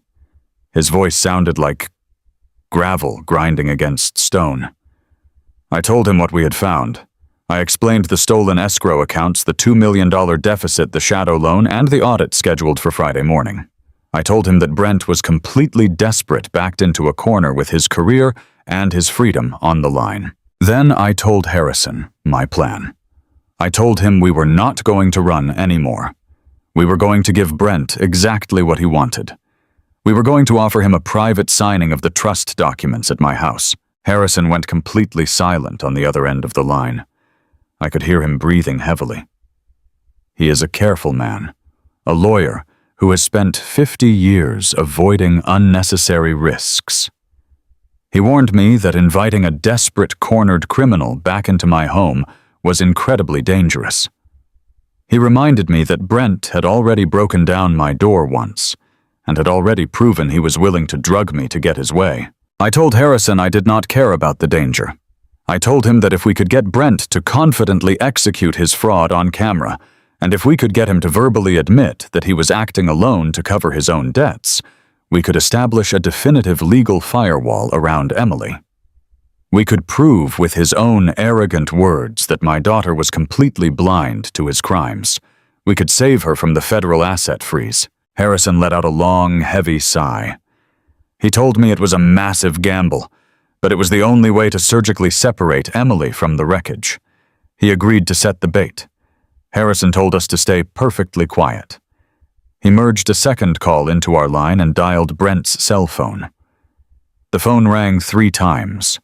When Brent answered, his voice was sharp, fast, and dripping with aggressive irritation. He demanded to know who was calling him. Harrison cleared his throat. He did not sound like the brilliant bulldog attorney I had known for 30 years. He suddenly sounded like a very tired, very defeated old man. His voice wavered perfectly.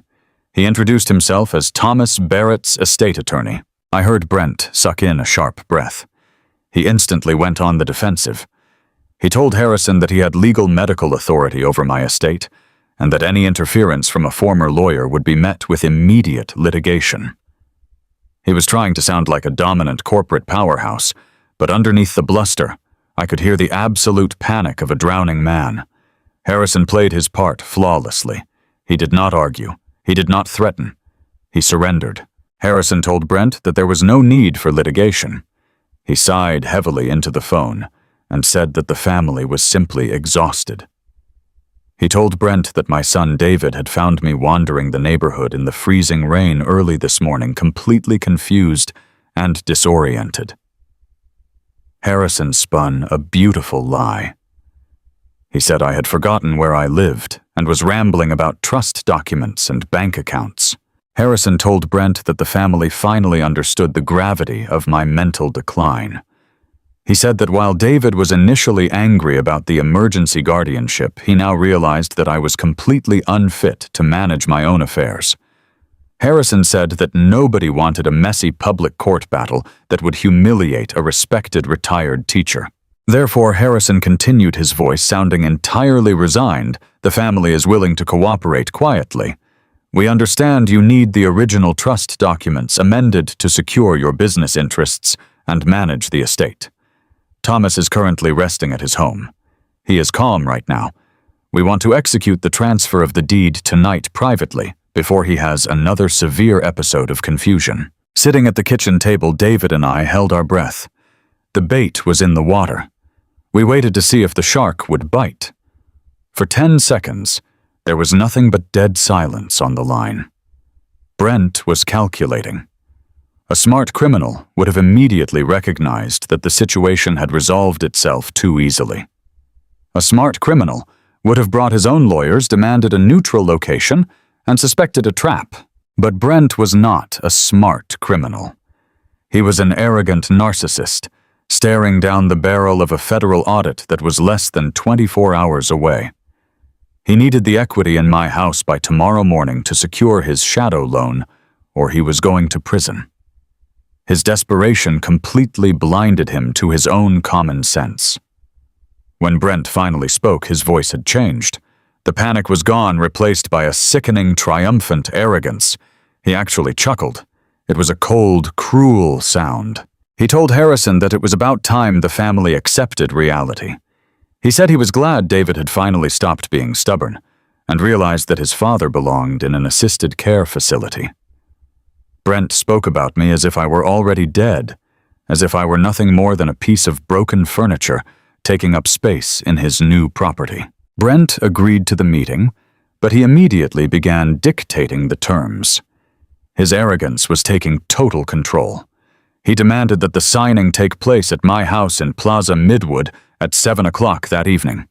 He said it was the only time he could fit into his busy schedule. Then he laid down his absolute conditions. He told Harrison that he did not want a crowd. He said that having too many people in the room would only confuse me further. He demanded that David stay completely away from the property. He demanded that Emily not be informed of the meeting, claiming he wanted to spare his wife the emotional pain of seeing her father sign away his life. "It will just be Thomas, myself, and my private notary, Vogel Brent, commanded. If David is anywhere near that house, or if you try to bring your own legal counsel, I will walk away. I will call the police, and I will have Thomas forcibly removed from the home and placed in a state psychiatric ward under my emergency medical authority. Do you understand me, Harrison?" Harrison maintained his defeated tone. He told Brent that the terms were acceptable. He promised that it would just be me sitting quietly in my living room, waiting with the original trust documents. Brent ended the call without saying goodbye. Harrison came back on the line with David and me. The defeated old man act was instantly gone.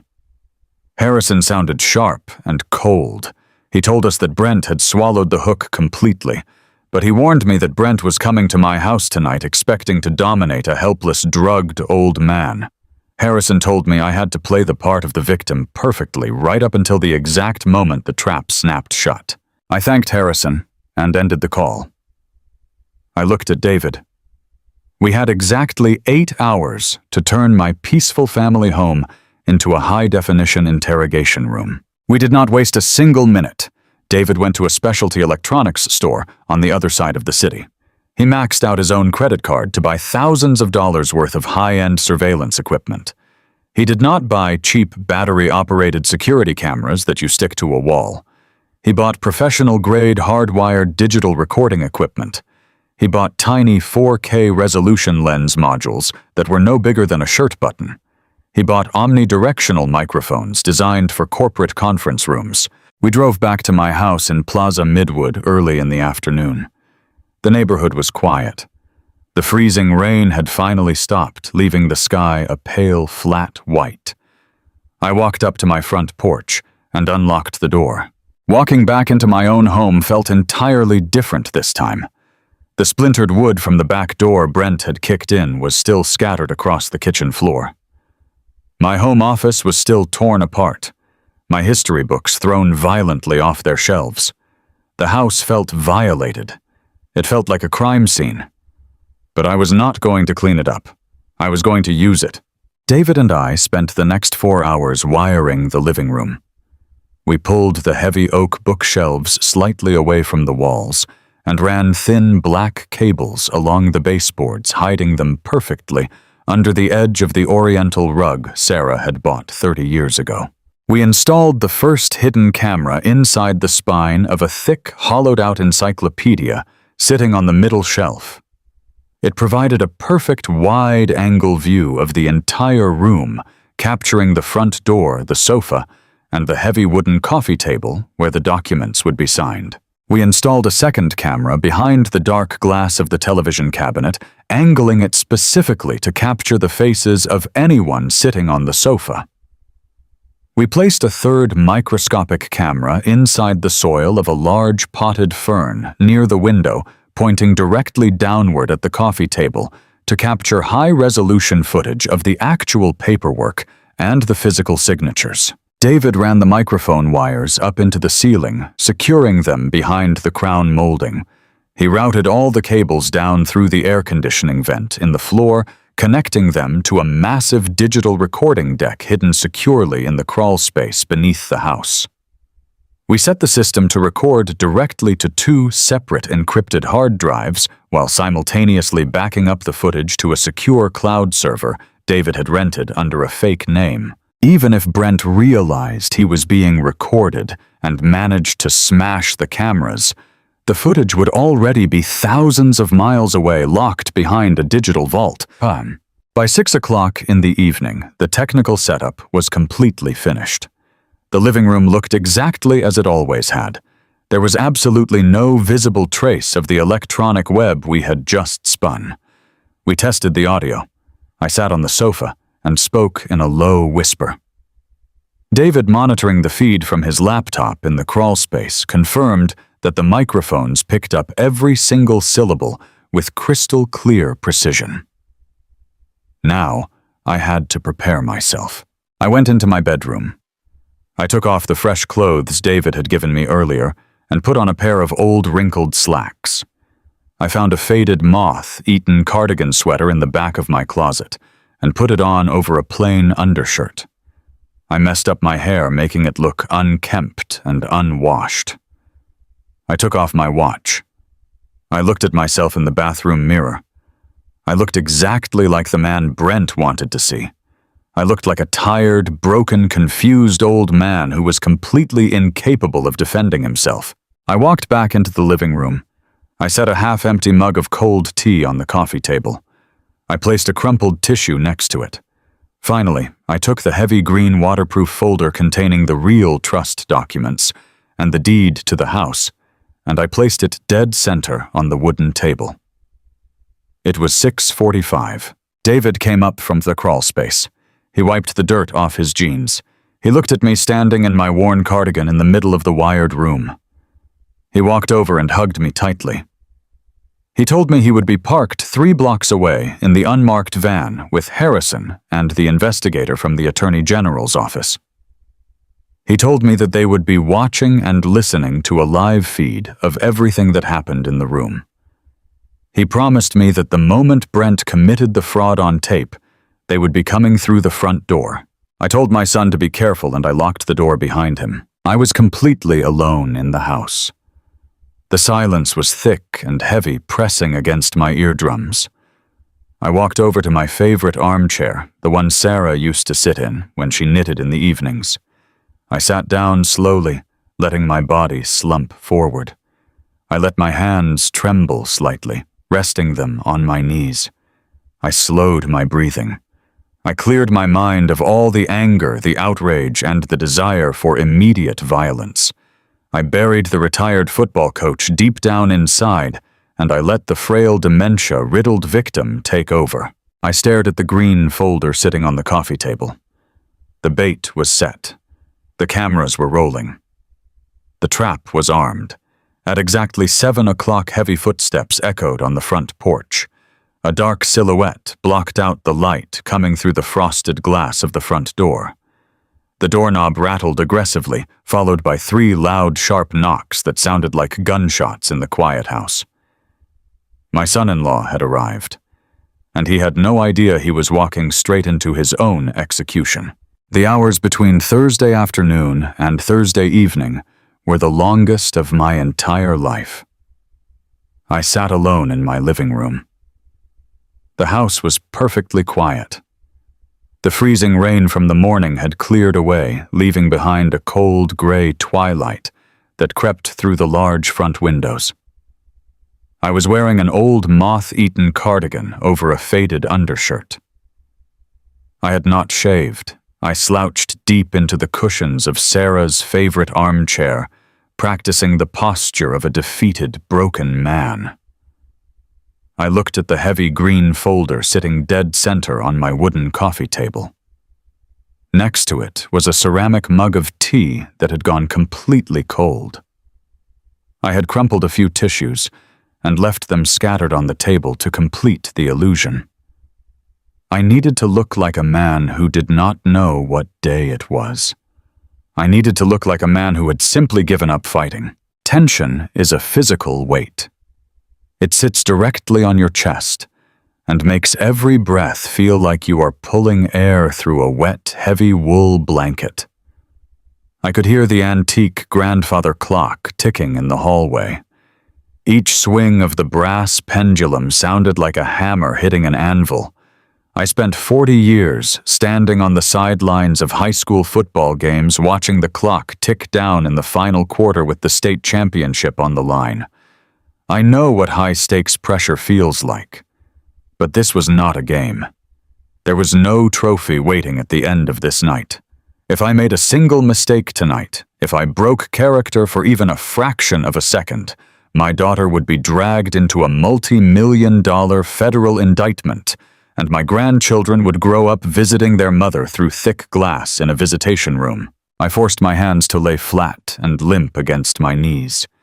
I practiced breathing with a slight wet rattle in my chest. I had to bury Thomas Barrett, the sharp, disciplined history teacher. I had to become the phantom that Brent Caldwell had invented. I had to become the dementia patient. Even though the house was empty, I was not truly alone. I had an invisible board of directors watching my every move. 3 blocks away, parked discreetly behind the tall brick wall of the neighborhood community center, was a plain white utility van. Inside that van, the real war was being orchestrated. David was sitting in the back of that van with his computer glowing in the dark, monitoring the hidden cameras we had buried in the bookshelves and the potted fern. Every time I shifted my weight in the armchair, David saw it. Every breath I took was being recorded by the microscopic microphones hidden in the crown molding. But David was not the only one sitting in the dark watching the monitors. Harrison had made good on his promise. He did not just bring his legal expertise, he brought a loaded gun of his own. Sitting next to David in the back of that van was a man named Miller. Miller was a senior criminal investigator for the State Attorney General's white-collar crime division. Harrison had called him directly bypassed the local police entirely and handed him the digital contents of the black hard drive Emily had pulled from the wall safe. Miller had spent the entire afternoon reviewing the stolen escrow ledgers. He had traced the missing $2 million. He had seen the absolute proof of Brent's federal crimes. Miller had the authority to order an immediate arrest, but Harrison had convinced him to wait. Harrison had explained the trap we were setting. If Miller arrested Brent right now based solely on the hard drive, Emily would instantly become a primary suspect in a massive financial conspiracy. But if Miller sat in that van and watched a live high-definition broadcast of Brent Caldwell actively committing elder fraud, aggressively isolating his wife from the transaction, and verbally admitting to his own desperate shadow loans, Emily would be legally completely insulated. Miller agreed to act as the official state witness to the sting operation. He was sitting in the van right now, wearing heavy headphones, waiting for the corporate parasite to walk into my living room and confess. Knowing that a state investigator was watching gave me a strange sense of comfort, but it also terrified me. The legal net was incredibly thin. Brent had to say the exact right words. He had to incriminate himself fully and completely. If he walked into my house and just silently shoved the papers in front of me, it might not be enough to prove his malicious intent to defraud the estate. I had to draw the poison out of him. I had to make him talk. I went over the strategy in my head for the 100th time. I could not be aggressive. I could not ask sharp, intelligent questions. If I sounded too coherent, Brent would realize the sedatives had worn off. He would realize he had been tricked. He would grab the papers and run. Instead, I had to be pathetic. I had to ask weak, confused questions. I had to stroke his massive ego. Narcissists cannot resist the opportunity to brag when they think they have won. They cannot resist the urge to step on the neck of a defeated opponent. I had to offer him my neck and trust that the men in the van would pull him off before he snapped it. Outside the front window, the sky turned from gray to absolute black. The streetlights flickered on, casting long yellow shadows across my front lawn. It was approaching 7 o'clock. My stomach twisted into a tight, agonizing knot. I thought about Emily sleeping in David's spare bedroom. I thought about the dark purple bruises shaped like fingerprints on her wrist. I felt a sudden violent surge of hatred for the man who was about to walk through my door. I wanted to stand up, grab the heavy iron fireplace poker resting on the brick hearth, and beat him until he could not walk. The protective instincts of a father do not fade just because your hair turns white. If anything, they grow stronger, more concentrated, and far more dangerous. But I pushed the anger down. I locked it away in a dark box in the back of my mind. Violence would only give him an escape route. Violence would turn me into the criminal and make him the victim. The most brutal thing I could possibly do to Brent Caldwell was to let him speak. His own words were going to be the nails in his coffin. I stared at the cold tea in the mug. I thought about the sheer mechanical efficiency of his plan. Tomorrow morning was Friday. Tomorrow morning, a team of federal auditors was going to walk into his downtown brokerage firm. They were going to demand to see the escrow accounts. Brent needed my house tonight so he could finalize the shadow loan first thing in the morning. He needed the shadow lender to wire $2 million into his corporate account before the auditors opened their laptops. It was a race against the clock, and my living room was the final hurdle. If he got my signature tonight, he survived. If he did not get my signature, his entire life collapsed. That kind of desperation makes a man incredibly dangerous. I knew he was not coming alone. He had demanded that his private notary, the man named Vogel, be present. Vogel was the final piece of the puzzle. He was the corrupt official who was going to stamp the forged documents and make the theft legally binding.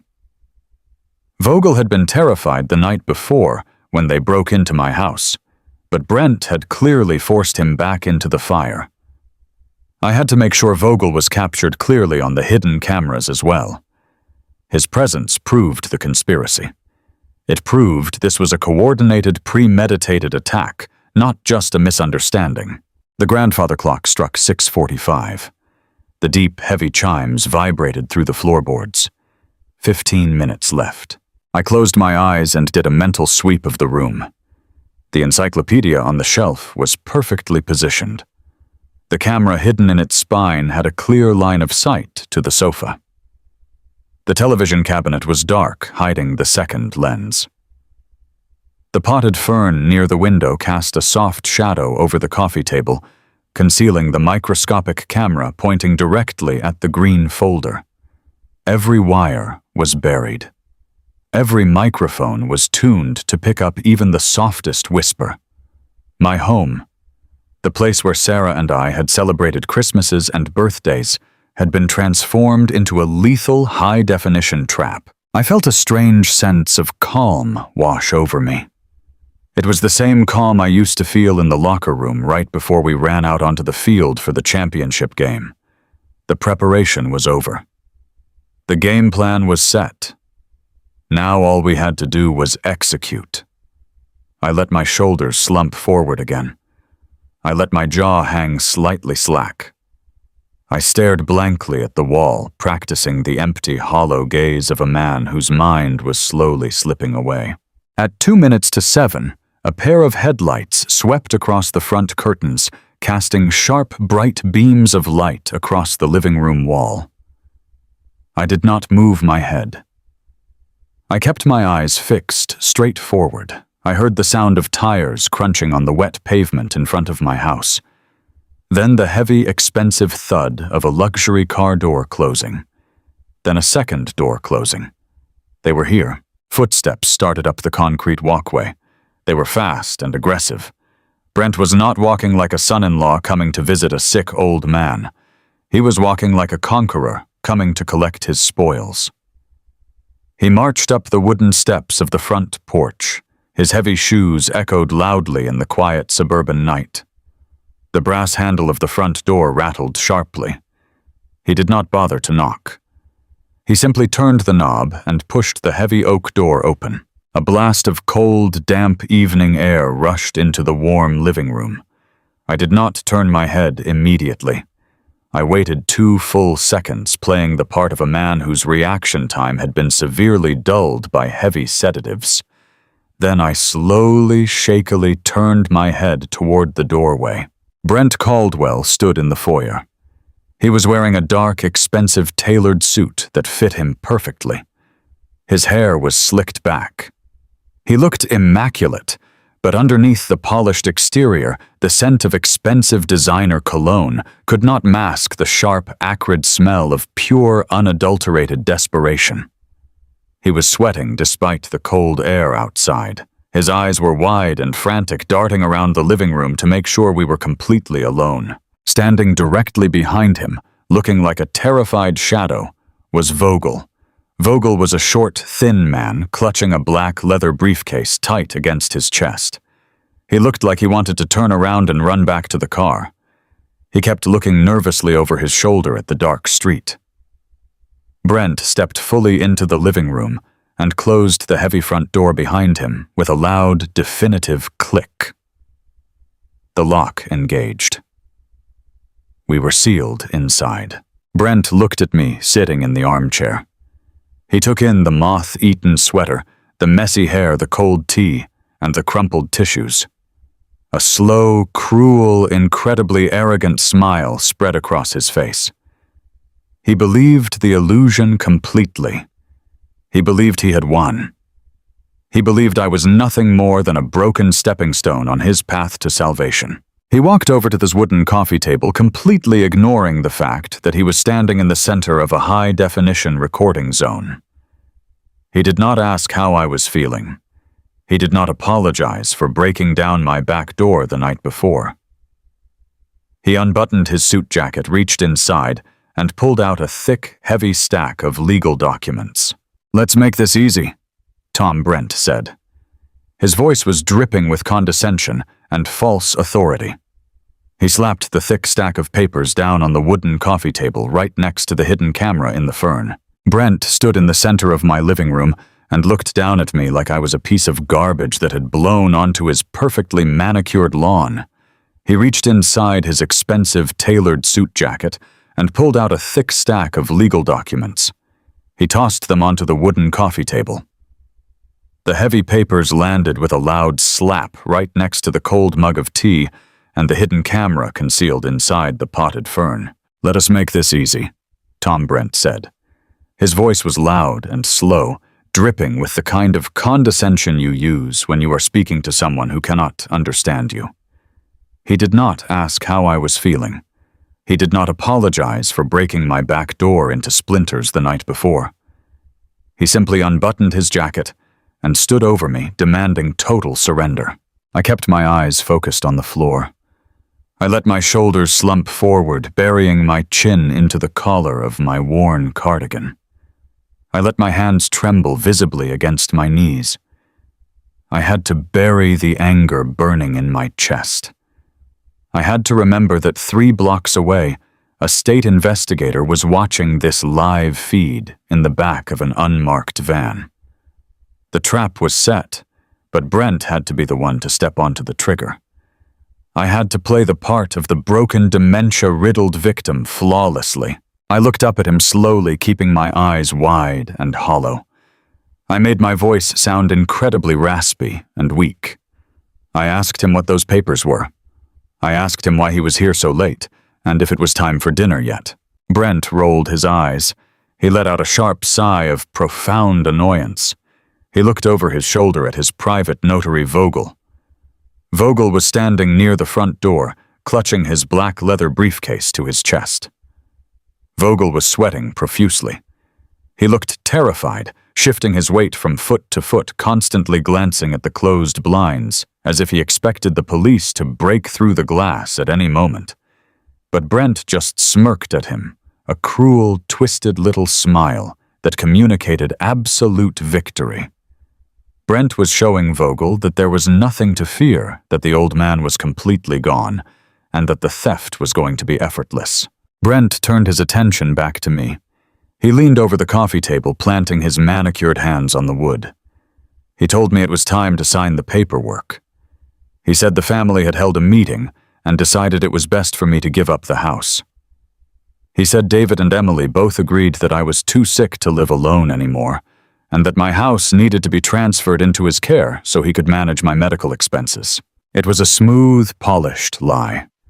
If I had not spoken to David and Emily that very morning, the lie might have broken my heart. But knowing the truth gave me the power to push him further. I reached out with a shaking hand and touched the edge of the top document. It was printed on thick legal paper covered in bright yellow sticky notes pointing to the signature lines. I pulled my hand back quickly, acting as if I was confused by the ink. I looked up at Brent again. I let my lower lip quiver. I asked him where Emily was. I told him I missed my daughter. I begged him to let me speak to Emily before I signed anything away. I told him I just wanted to hear her voice. Brent stood up straight. His patience was completely evaporating. The clock was ticking inside his head. Tomorrow morning, a team of federal auditors was going to walk into his downtown brokerage firm and demand to see the escrow ledgers. He needed the equity from my house tonight, so he could secure his shadow loan by morning. He did not have time to play the caring son-in-law. The slick corporate facade began to crumble, revealing the desperate, arrogant monster underneath. He told me Emily was busy. He said she was at home dealing with the kids and did not have the time or the energy to deal with a confused old man. He said she was exhausted from taking care of me, and that signing these papers was the only way to make her life easier. He was trying to use my love for my daughter as a weapon against me. He wanted me to believe I was a burden. I leaned back in the armchair. I asked him why he needed my house. I made my voice sound pathetic and small. I told him Sarah loved this house. I told him I built the bookshelves with my own hands and that I wanted to die in my own bed. Brent scoffed. It was a loud, ugly, arrogant sound. He began to pace back and forth across the oriental rug. He stepped directly into the center of the room, perfectly framing himself in the wide-angle lens hidden inside the encyclopedia on the shelf. He was agitated. The adrenaline of the impending deadline was making him reckless. He looked down at me with pure, unadulterated disgust. He said, "Sarah is dead, Tom."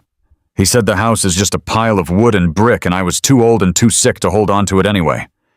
He pointed a sharp finger at the stack of documents. He told me the house was going into his limited liability company tonight. He did not bother trying to hide his motives anymore. He believed I was too brain-damaged to comprehend his words, and he knew Vogel was too deeply involved to ever testify against him. Brent felt completely invincible. He said he needed the equity immediately. He boasted that he had a massive business deficit to cover by tomorrow morning, and my house was the only clean asset he could leverage to secure the cash he needed. I tilted my head, keeping my expression blank. I mumbled my words, asking him what kind of business deficit he meant. I told him I did not understand business anymore. Brent laughed. He actually laughed right out loud into the hidden microphones. The sound echoed in the quiet living room. He told me I would not understand the math, even if he wrote it on the wall in crayon. He bragged about his intelligence.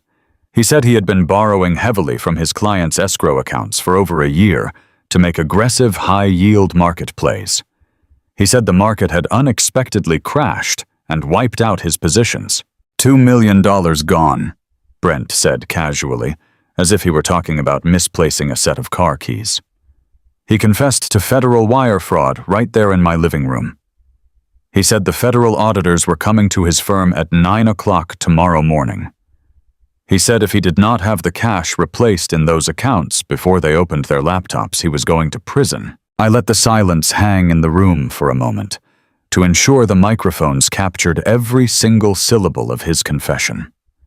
The state investigator in the van now had absolute undeniable audio and visual proof of Brent's multi-million-dollar embezzlement straight from the criminal's own mouth. But I was not finished. I needed to build the legal firewall around Emily. I needed Brent to prove that my daughter was completely innocent. I looked at him and forced tears into my eyes.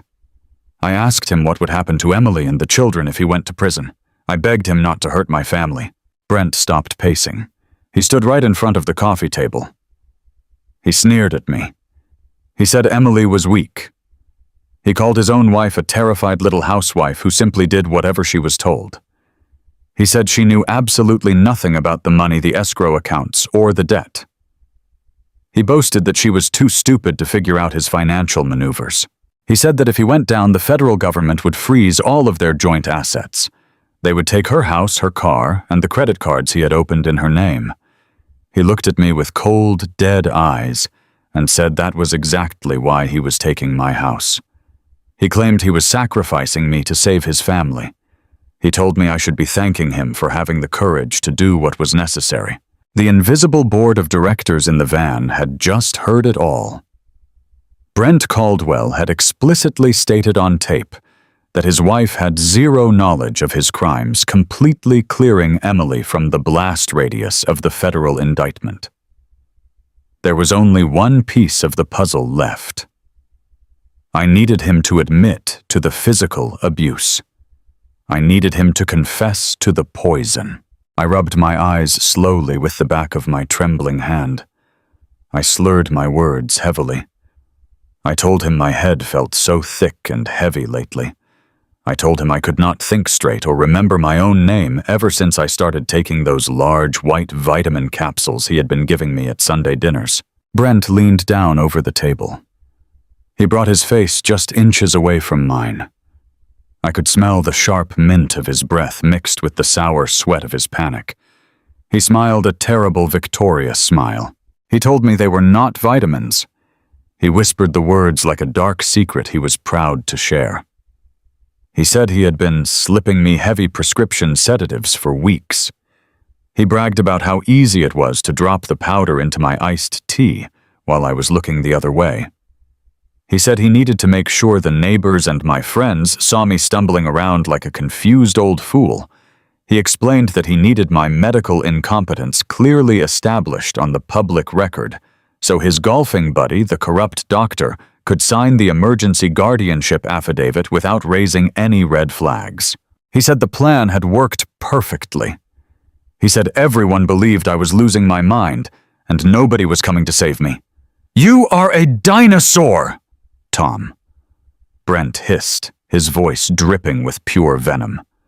"You are obsolete. You are nothing but a resource for me to use to fix my problems. I am the future of this family.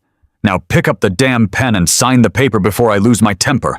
He reached into his jacket pocket, pulled out a heavy gold fountain pen, and dropped it onto the documents. It landed with a heavy thud. I looked at the gold pen. I looked at Vogel, who was trembling by the door, completely horrified by the monster he had tied himself to, but too cowardly to run away. I reached out slowly. I picked up the heavy gold pen. My hand was shaking violently as my fingers gripped the cool metal. But it was not from fear. It was not from the sedatives. It was from pure, unadulterated adrenaline. It was the feeling of a hunter finally closing the steel jaws of a trap around the leg of a predator. Every single muscle in my arms and back was pulled tight, ready to snap. I lowered the tip of the pen to the first yellow sticky note on the fraudulent trust document. Brent stood directly over me. He crossed his arms over his chest. A look of absolute greedy triumph washed over his sweating face. He watched the black ink flow out of the pen and onto the heavy paper. I signed the document. The very second I lifted the pen away from the paper, Brent snatched the document right off the coffee table. He did not even wait for the wet ink to dry. He held the paper up to the light, his eyes frantically scanning the bottom of the page to ensure the signature was on the correct line. A massive, arrogant smile broke across his face. He had the key to his salvation. He thought he had won. "Pleasure doing business with you, Tom," Brent sneered. He turned his back to me and held the paper out toward his terrified accomplice. "Stamp it, Vogel," he commanded. "Make it official so we can get out of this depressing house." I did not let Vogel move. I placed the heavy gold pen down on the wooden coffee table. The soft click of the metal against the wood sounded incredibly loud in the suddenly quiet room. I took a deep, steady breath, filling my lungs with air. I let go of the confused old man act entirely. I let the slumped, defeated posture completely vanish. I sat up perfectly straight in the armchair. I stood up. I did not struggle to my feet. I did not shake.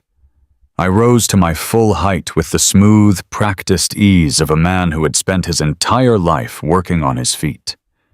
I stood eye to eye with the man who had tried to destroy my daughter and steal my life. My voice was no longer raspy, and it was no longer weak. It was dead calm, perfectly steady, and hard as absolute granite. "Read what I signed, Brent," I said. Brent stopped. The arrogant, victorious smirk that had been plastered across his face completely froze. His arm, which was extended outward, holding the document toward Vogel, slowly lowered back down to his side. He blinked once, then twice, as if his expensive contact lenses had suddenly blurred. He pulled the thick legal paper closer to his face. He stared at the signature line located at the bottom right corner of the page. He was expecting to see the shaky, illegible handwriting of Thomas Barrett. He was expecting the final piece of the puzzle that would legally transfer my $860,000 home into his corporate shell company. He was expecting his salvation. Instead, written in perfectly clear, sharp, unshakable cursive ink, were 5 words that destroyed his entire world. Fraudulent transfer. See addendum.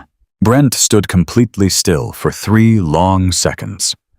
The silence in the living room was so absolute that I could hear the rapid, panicked breathing of Vogel standing near the front door. Brent looked at the wet, black ink. Then slowly he raised his head and looked at me. He did not see the broken, confused old man he had been yelling at just a minute ago. He saw a retired football coach standing tall, his shoulders pulled back, his eyes locked onto his target with cold, absolute clarity. He saw a father who had just successfully lured a predator into a steel trap. The realization hit Brent with the physical force of a freight train. He looked at my steady hands. He looked at my perfect posture. He realized that the slurred speech, the trembling, the pathetic questions, it had all been an act. He realized that the sedatives he thought he had been secretly feeding me had never made it into my system. But worse than all of that, he realized that he had just spent the last 10 minutes loudly confessing to every single one of his federal crimes. "What did you do?" Brent whispered. His voice was completely stripped of its corporate confidence. It was the trembling, terrified whisper of a cornered animal. "I told you to read what I signed," I said, keeping my voice dead level. "You are not getting my house, Brent. You are not getting another dime of my money, and you are never going back to my daughter again." The shock in Brent's eyes instantly warped into pure, uncontrollable rage. The slick real estate broker vanished completely, replaced by a violent, desperate thug who realized he was about to lose everything. His face turned a dark, mottled red. The veins in his neck bulged against his expensive silk collar. "You crazy old fool!" Brent screamed. His voice echoed off the hardwood floors. He crumpled the heavy legal document in his fist and threw it onto the floor. "You think you can play games with me? You think you can stop this? I have the medical affidavit. I have the power of attorney. I will drag you out of this house by your hair and lock you in a padded cell myself." He lunged forward. He closed the distance between us in a single violent stride. He raised his right hand, pulling it back into a heavy fist, aiming directly for my face. He fully intended to beat me unconscious, take the remaining documents by force, and figure out the legal nightmare later. I did not flinch. I did not step back. I just looked him dead in the eye and waited. Before Brent could swing his arm forward, the heavy oak front door of my house exploded inward for the second time in 24 hours. The sound was deafening. It was not the clumsy, splintering crash of a burglar breaking in. It was the precise, coordinated breach of trained law enforcement. The heavy door smashed against the interior wall with enough force to shake the picture frames. "Police!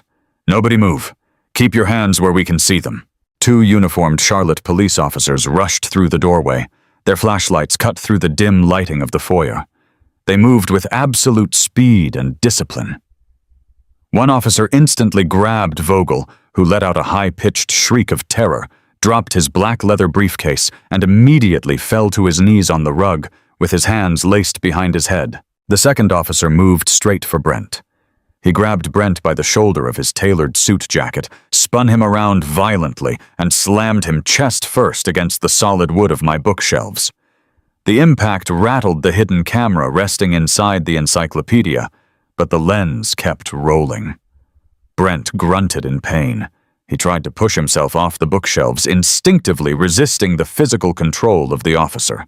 "Do not fight me," the officer shouted, driving his forearm into the center of Brent's back, pinning him flat against the wood. "Put your hands behind your back right now." Brent froze. He let his arms go limp. He was breathing heavily, his cheek pressed flat against the spines of my history books. He looked wildly toward the open front door. Walking calmly through the doorway, stepping over the shattered splinters of the doorframe, was my son, David. His face was set in a mask of absolute cold fury. He looked at the man who had been terrorizing his sister, and he did not show a single ounce of pity. Right behind David walked Senior Investigator Miller from the State Attorney General's office. Miller was a tall, broad-shouldered man, wearing a plain gray suit and a dark overcoat. He carried a tablet computer in his left hand. He did not look angry. He looked entirely bored, which is the exact look a professional hunter has when the prey is finally in the cage. Miller walked into the center of the living room. He looked at Vogel, kneeling on the floor, and then he looked at Brent, pinned against the shelf. He stopped right in front of the coffee table. "Brent Caldwell Miller said." His voice was incredibly calm and authoritative. "I am Investigator Miller, with the State Attorney General's White-Collar Crime Division. You have the right to remain silent. I strongly suggest you use it because you have already talked enough for one evening." Brent turned his head as much as the officer would allow. He looked at Miller with wide, panicked eyes. He tried to fall back on his corporate arrogance. He tried to sound like the smartest man in the room. "This is a misunderstanding," Brent spat out, his voice shaking. "You cannot be in my house. I have legal guardianship over this man. He is suffering from severe dementia. He is a danger to himself. I am his power of attorney. This is a private family matter. Let me go right now, or I will have your badge." Miller let out a short, humorless laugh. He looked down at the tablet in his hand. He tapped the screen once. "You do not have a power of attorney," Miller said quietly. "You have a forged document based on a fraudulent medical affidavit signed by a corrupt dermatologist who is currently sitting in an interrogation room downtown making a deal for immunity. But that is the least of your problems tonight, Mr. Caldwell." Brent stopped struggling. The mention of his corrupt golfing buddy completely drained the fight out of him. Miller stepped closer to Brent. He pointed his finger directly at the potted fern sitting on the table. He pointed at the encyclopedia on the shelf. He pointed at the dark television cabinet. "You see," Brent Miller continued, his voice echoing in the silent room, "we have been sitting in a van 3 blocks away for the last hour. We have been watching a live 4K resolution broadcast of this entire meeting. We heard you admit to drugging your father-in-law. We heard you admit to isolating your wife. We heard you outline your entire fraudulent scheme to steal this property to cover your debts. You just handed me an airtight recorded confession wrapped up with a neat little bow. Brent swallowed hard. The color completely vanished from his face. He looked at the fern. He looked at the books. The realization of the surveillance trap finally settled into his bones. He realized I had not just outsmarted him. I had completely humiliated him on camera. But Miller was not finished. He delivered the final killing blow. "And as for your debts," Miller said, his tone dropping to a cold, deadly whisper. "You mentioned you needed this house to secure a shadow loan to replace $2 million of stolen escrow funds before your audit tomorrow morning. I am afraid you are going to miss that audit." Brent closed his eyes. His entire body began to tremble. About an hour ago, Miller said, checking his watch casually, "A joint task force of federal agents from the SEC and the FBI executed a no-knock raid on your downtown brokerage office. We authenticated the black hard drive your wife provided us this morning. The feds are currently seizing your servers, boxing up your files, and freezing every single corporate asset connected to your name. They found the offshore wallets. They found the shell companies. Your entire financial empire has been dismantled while you were standing in this living room, arguing with an old man." "No," Brent whimpered. The word slipped out of his mouth involuntarily. It was a pathetic, broken sound. "No, you cannot do this. You cannot take everything." "It is already gone," Miller replied. Miller turned his attention to the terrified man kneeling by the door. "Officer, place Mr. Vogel under arrest for conspiracy to commit wire fraud and elder abuse. The state will be pursuing maximum penalties." Vogel began to sob loudly. He did not resist, as the first officer pulled his hands back and locked the heavy steel cuffs around his wrists. He kept repeating that he was just a notary, that he did not know anything, but nobody was listening to him. He was pulled to his feet and escorted out the front door, crying the entire way down my front walkway. The second officer pulled Brent's arms firmly behind his back. The sharp, metallic click of the handcuffs ratcheting shut echoed through my living room. It was the most beautiful sound I had ever heard in my entire life. The officer turned Brent around so he was facing the center of the room. Brent looked completely destroyed. His expensive tailored suit was wrinkled and covered in dust from my bookshelves. His hair had fallen into his eyes.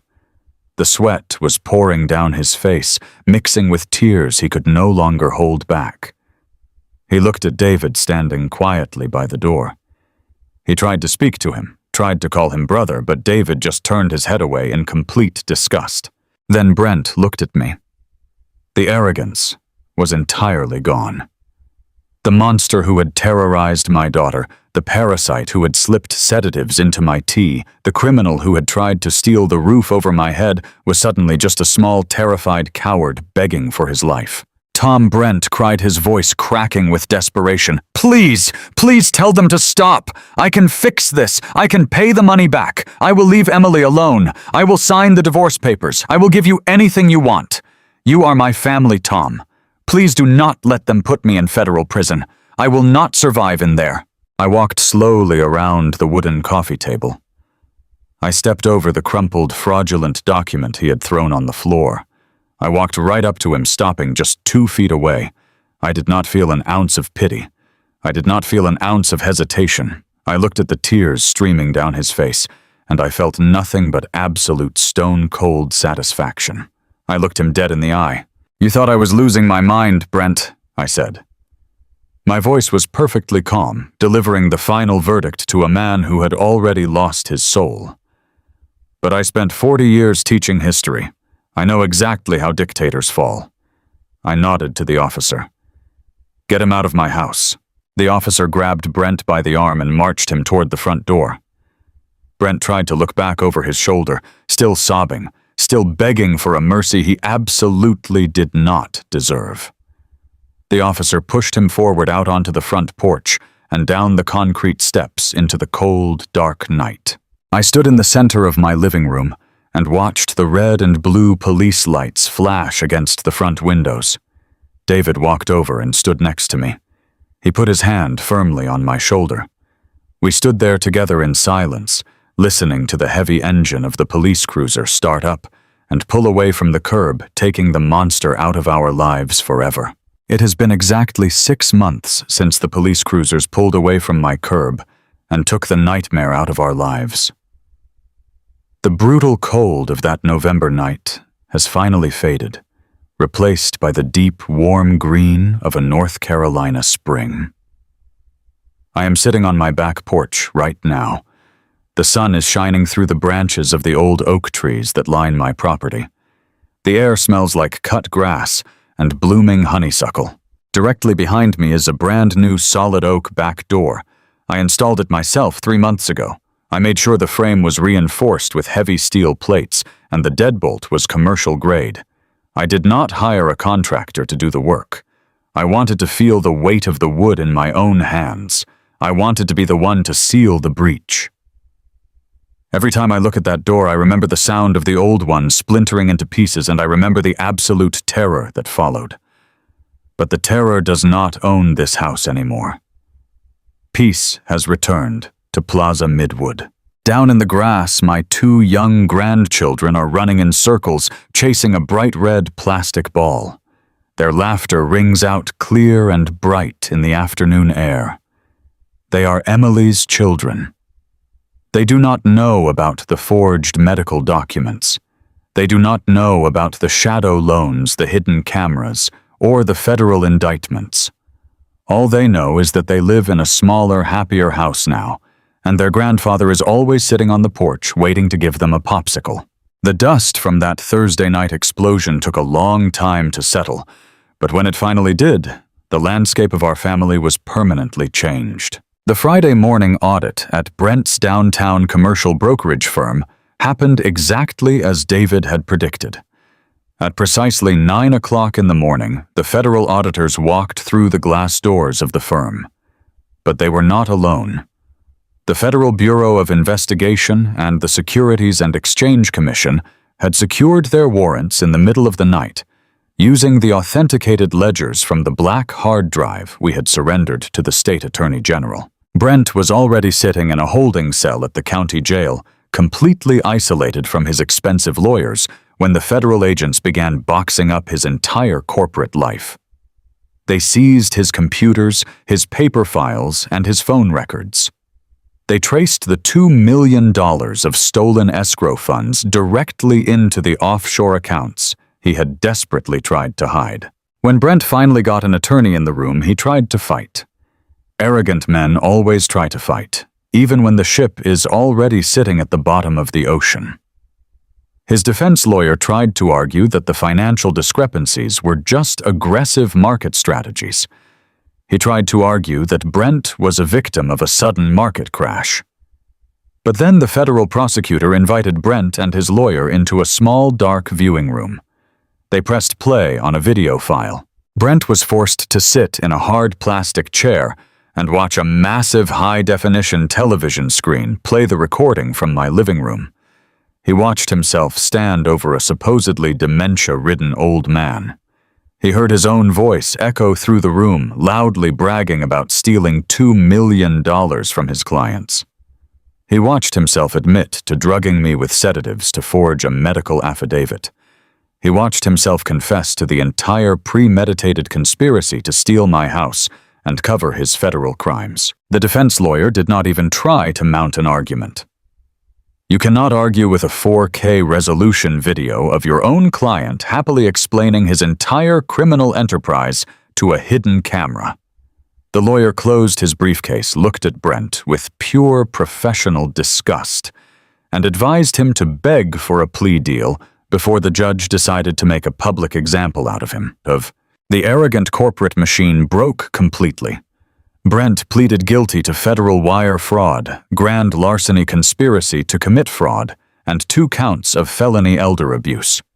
Because he had abused his fiduciary duty to his clients and attempted to destroy his own family to cover his tracks, the judge showed absolutely no mercy.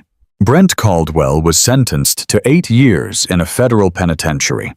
He was stripped of his real estate license permanently. He was ordered to pay massive financial restitution that will garnish whatever meager wages he manages to earn for the rest of his natural life. He traded his custom-tailored suits and his leased luxury sports cars for a concrete box and a standardized uniform. Vogel, the corrupt private notary, did not fare much better. He immediately turned state evidence against Brent, weeping in the interrogation room and giving up the names of everyone involved. He surrendered his notary license and pleaded guilty to conspiracy. He is currently serving 3 years in a state facility. Dr. Richard Sterling, the golfing buddy who signed the fake medical affidavit declaring me incompetent, lost his medical license entirely. The medical board stripped him of his credentials the moment the state attorney general filed the charges. He avoided prison by paying a massive fine and cooperating with the authorities, but his career is completely destroyed. He will never practice medicine again. But the punishment of the guilty was only half the battle.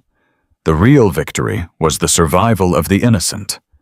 Because we had carefully orchestrated the confession in my living room, we had secured undeniable audio proof of Brent stating that Emily knew absolutely nothing about his financial crimes. He had bragged about keeping her in the dark. He had called her weak and stupid. Those cruel, arrogant words ended up being my daughter's ultimate salvation. While I was sitting in the armchair listening to Brent confess, Harrison and David were in the surveillance van working with the state investigator. The moment Brent was arrested, Harrison filed emergency divorce proceedings on Emily's behalf. More importantly, Harrison officially registered Emily as a cooperating witness and a victim of domestic and financial abuse with the federal authorities before the Friday morning raid even occurred. We built an impenetrable legal firewall around her before the government could freeze the assets. The federal prosecutors reviewed the living room tape and completely cleared Emily of any wrongdoing. They recognized that the $80,000 in credit card debt Brent had racked up in her name was a clear case of identity theft and financial abuse. The creditors were forced to back down. The massive suburban mansion, the gilded cage where Emily had lived in constant terror, was seized by the bank, sold at auction, and the proceeds were used to pay back a portion of the stolen escrow funds. Emily walked away from the wreckage with a clean slate. She did not have millions of dollars, but she had her freedom, her children, and her sanity. She used the small savings she had managed to hide, along with a little financial help from me, to rent a beautiful little 3-bedroom house just 2 blocks away from my home in Plaza Midwood. She is teaching kindergarten again. The dark, heavy shadows under her eyes are completely gone. The purple bruises on her wrist healed months ago, and the invisible bruises on her soul are fading more every single day. She comes over for dinner 3 times a week. We do not have fancy roasted chicken or expensive imported wine like we did at Brent's house. We eat spaghetti, we drink sweet tea, and we laugh loudly without ever worrying about making too much noise. David is thriving. His meticulous attention to detail and his absolute refusal to let a suspicious bridge loan slide through the system did not go unnoticed. The senior executives at his bank realized that his late-night audit had saved their institution from funding a multi-million-dollar fraud scheme. They promoted him to a senior risk management director position. He is still the pragmatic, scheduled, spreadsheet-driven man he always was, but he carries himself with a new kind of quiet pride. He knows he is the one who saw the smoke before the fire burned our family down. I look out at the yard. The red plastic ball rolls to a stop near the edge of the holly bushes. My grandson runs over, picks it up, and throws it clumsily back toward his sister. They are safe. The fortress of our family history held strong against the siege. Life is a constant educational experience, I spent 40 years standing in front of a chalkboard teaching young men and women about the great wars of history. I taught them about general strategy and the fall of empires. But the most profound lesson I ever learned did not come from a textbook. It came from sitting in a dark attic with a loaded pistol, listening to a monster break down my door. I learned about the true nature of predators. Predators do not hunt the strong. They look for the weak. They look for the isolated.